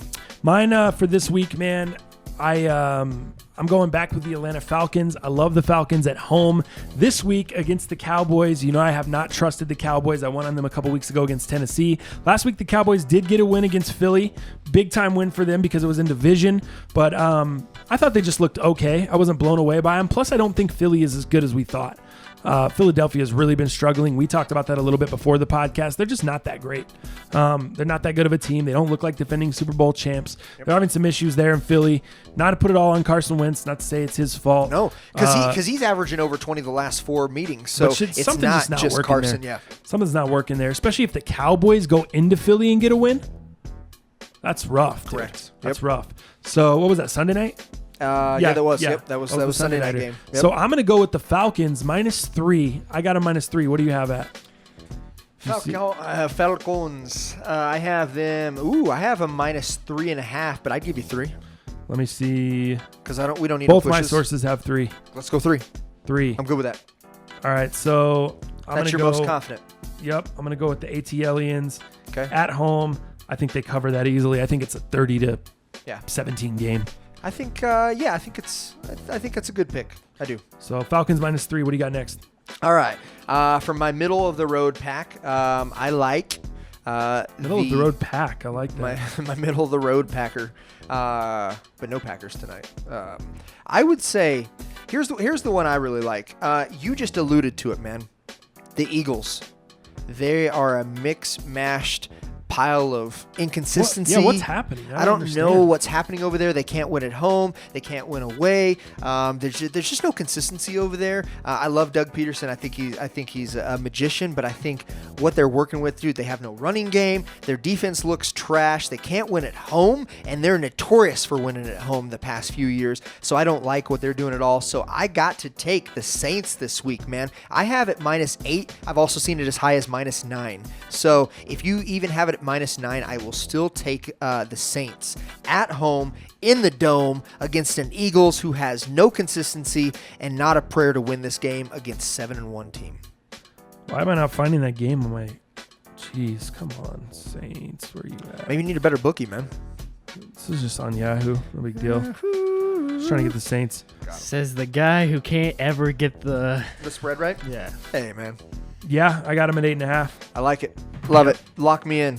Lock Saints. me in. Dude, we're in the Dome, man. We've got a team. Dude, the Saints are looking good. You know what? I even picked up their defense this week. Yahoo has them at 9.5. My bookie has them at 8.5. What do you have them at? Let's do a 9 then. I have them at 8.5. Fuck it. Let's just go 8.5. Okay. We'll give you 8.5 on them. So, yeah, Saints at home in the Dome against a beat-up, confused, inconsistent Eagles. Let's go. Saints -8.5. Got him. Dallas going with another favorite. I am as well. I'm going with another favorite as well. I'm going to go with the Colts, man. I like the Colts this week over the Titans at home. I think the Titans played their Super Bowl last week. I think they put everything they had into that Patriots win. Yeah. I don't think they're as good as they showed. I am a little bit worried about Marcus Mariota because since he's come back and he's now fully healthy from the finger injury. The balls are on point. He's throwing them accurately. They have zip. He's looking good. And that worries me a little bit. But I do like the Colts this week. I think it's going to be a 35-27 type game. Their defense is not going to be able to stop Andrew Luck, which is crazy because they just stopped Tom Brady, but that's the NFL. I also think everyone is going to be on the Titans this week. Titans are going to be a huge public pick because of what they just did, obviously, to Tom Brady. And I think the Colts are kind of turning it around slowly. They're kind of on the uptick there. So I really, really like the Colts this week at home, -3. Let me make sure. Do you have -3 on them? -3. Fuck. I got 1.5 on my bookies website. Dude. Oh my God. And I got even. Dude, I got -1.5. That has moved. What did I tell you? Tennessee is going to be a huge public pick this week. Yep. So much so that the line has moved from -3 all the way down to I got 1.5. 1.5. I got. Let's go 1.5 as well. Holy smokes. I just got a big time gift there. Colts -1.5. Shit, We're maybe gonna I go should with. jump on that. That is a great gift. Just like I said, everyone's on Tennessee. Yeah. I guarantee you, all the public they watch the New England game and they're like, Tennessee's D is fucking gonna kill Andrew Luck. No, they're not. No. They're not. I got the Colts -1.5. I'm pumped about that one now. Nice. What do you got for your third one? All right, third one, man. I just want to do this for pure entertainment because this game I am looking forward to so much, man. Monday night game just moved. I love this. I am going against the spread. I'm usually with the spread. I'm with the favorites. This week though, Chiefs at Rams. Right now, it started at -2.5. I have it at -3.5. LA Rams. I am going against that, and I'm going to go Chiefs +3.5. What do you have on that? Yeah, I have Is that what you 3.5 said? also. Perfect. Yep, I see that. Dude. Dallas going back to the well with the Chiefs. What I are you got like, 3 to. 3-0 or 4-0 on the Chiefs this year? Yeah. No, I am 3-1. 3-1. 3-1 Okay. on the Chiefs. So here's what I like, man. I love Cooper Kupp, man. I have him in 3 leagues. Dude, he's out. We're done. MCL, ACL, backside. We saw it last week happen. He still has Robert Woods. Robert Woods is a fucking stud. I have him playing in 2 leagues. He's gonna get his catches. But I think Marcus Peters, he's been getting beat a lot he's this been year. getting torched. He's getting lit up. They need to keep Talib back And ASAP. this over is there. Kansas City. Kansas City's his old team. I love this connection. Dude, I love this game for so many I'm fucking gonna have to reasons. get you a Chiefs jersey. Your face, the way you light up when you Let's talk do about the this. Chiefs, the way your face lights Yeah. up, you are just Dude. you're not even a Bronco fan anymore. Dude, I just betting outside of here and us and heaters, Chiefs have made me $560 this year. You're getting. I don't What are you give. gonna do? I don't give a shit how much they made you. That's 2.5 Stop a getting year a boner Yebras. when you talk about the Chiefs every That's time. 2.5 a Jesus. year Yebras, Fucking man, that killing you me. want in December. Okay, That's 2 what? that's 2.5 pairs of your Yebras Oh that yeah. you want this December. So All right, my last one. I'm gonna go with the dog as well. I'm gonna take the Redskins +3 over the Texans. Not only do I think the Redskins cover the 3, I think they actually win this game and pull the upset against Houston. Houston's been tough, but the Redskins have also been tough. They've kind of found their groove, dude. And they are at home. I love home dogs. I'm a proponent of I almost always take home dogs. Whenever there's a home dog, I try to jump on that. I love this line. I love the Redskins getting 3 at home. So I'm going to take that over the Texans. So That's I going to got- be my third one. real quick question since we're talking about it. Le'Veon Bell, his new home. Yeah. Between, for me, Philadelphia or Houston. What do you think? It's so tough Where's because he I don't know going? how Jay Ajayi is going to come back from that injury. Yeah. And I think that really, I don't know that between Darren Sproles being injured, Jay Ajayi being injured, it kind of seems like Philly's just had a bad break on injuries. It's not like they really need a running back. Right. Houston has Lamar Miller. He's kind of, I know you're not a big fan of Lamar Nope. Miller. He's actually been really good fantasy-wise this year. Yeah. He's put up at least 8 to 10 points every single week. But is that enough? At- Really? Well, I'm saying he's at least been Yeah. putting up. But- I've had Lamar Miller. He's had a couple stinkers. Yeah. But he's put up Multiple stinkers. He's been pretty consistent. I don't mind Lamar Miller. I think I think Le'Veon goes to Houston next year, makes a direct impact between him and Watson. Is Miller's contract up? Do you know? God, that would feel good. I don't know that for sure, I can look it up. but I think that would feel really good, though. Yeah, I think, man, it's so tough. I like him in Philly as well. I just don't think the running back position is going to be paid like these guys want to be paid anymore. Yeah. I don't think, he wants more money than Todd Gurley. Oof. Who's going to pay him that? Yeah. Todd Gurley got like 40-some million guaranteed, and then he got like a $25 million signing bonus. And it was only like a $60-some million contract. Right. 48 of it was guaranteed. So, I mean, he almost got the whole damn thing guaranteed plus $25 million signing bonus. That's rare, Yeah. Especially at the running back position Yeah. these days. When you see a guy like James Conner that's making $500,000 a game, Yeah. step in and do what he's doing in Le'Veon Bell's position. Come on, Yeah. This That's is tough. This is a QB world. If you want to get paid, this is a QB world. But I terms of think pay. you're right. Someone will pay him. I don't know if they'll pay him that much, but someone's Yeah. going to pay him some money. And it'll be, dude, I'm very interested to see how much of it was Le'Veon Bell, how much of it was Pittsburgh's system. Offensive line, yeah. Because when you see what James Conner's doing this year, Shredding. it's so hard to just be like, well, Yeah. he's just as good as Le'Veon Bell. It's Yeah. hard to say that, but it's hard to argue that with you when you see what he's doing behind that Pittsburgh line. know. It's going to be very interesting next year. That's one of the probably the more intriguing headlines going into next Yeah. year is what is Le'Veon Bell going to do? What team does he go Especially in the fantasy drafts. to? No doubt. So No doubt. It's going to be crazy. That kind of wraps up the heaters there. I think that's where we kind of wrap the podcast, man. We'll do, like I said, we'll do one next week. Throw that out. We'll record it Tuesday. We'll drop it Wednesday. So you guys will have it if you want to listen to it Wednesday. If you want to listen to it Thursday while you're out and about traveling to your family's house, if you have to drive for Thanksgiving, all that stuff. And then, Dal and I will play the Turkey Bowl next Tuesday. I'll set up the next Thursday, sorry. Yep. I'll set up the DraftKings. We'll go over that. Geez, I'm losing my voice. I feel like I still have cotton mouth from that thing. I'm sorry, guys. If my energy was low today, I apologize. I'm done. The edibles, never again. Yeah. That was a bad move by me. Got your Keith Sweat twisted. That was fool. a terrible fucking move. I just sincerely apologize to you guys, man. If my energy wasn't here, if my voice sounded like shit, I apologize for all the above. Was not intentional, but won't be happening again. Anything more to say, you fools? No? G2G. Good to go. All right, we will see you fools Wednesday, Thanksgiving Eve.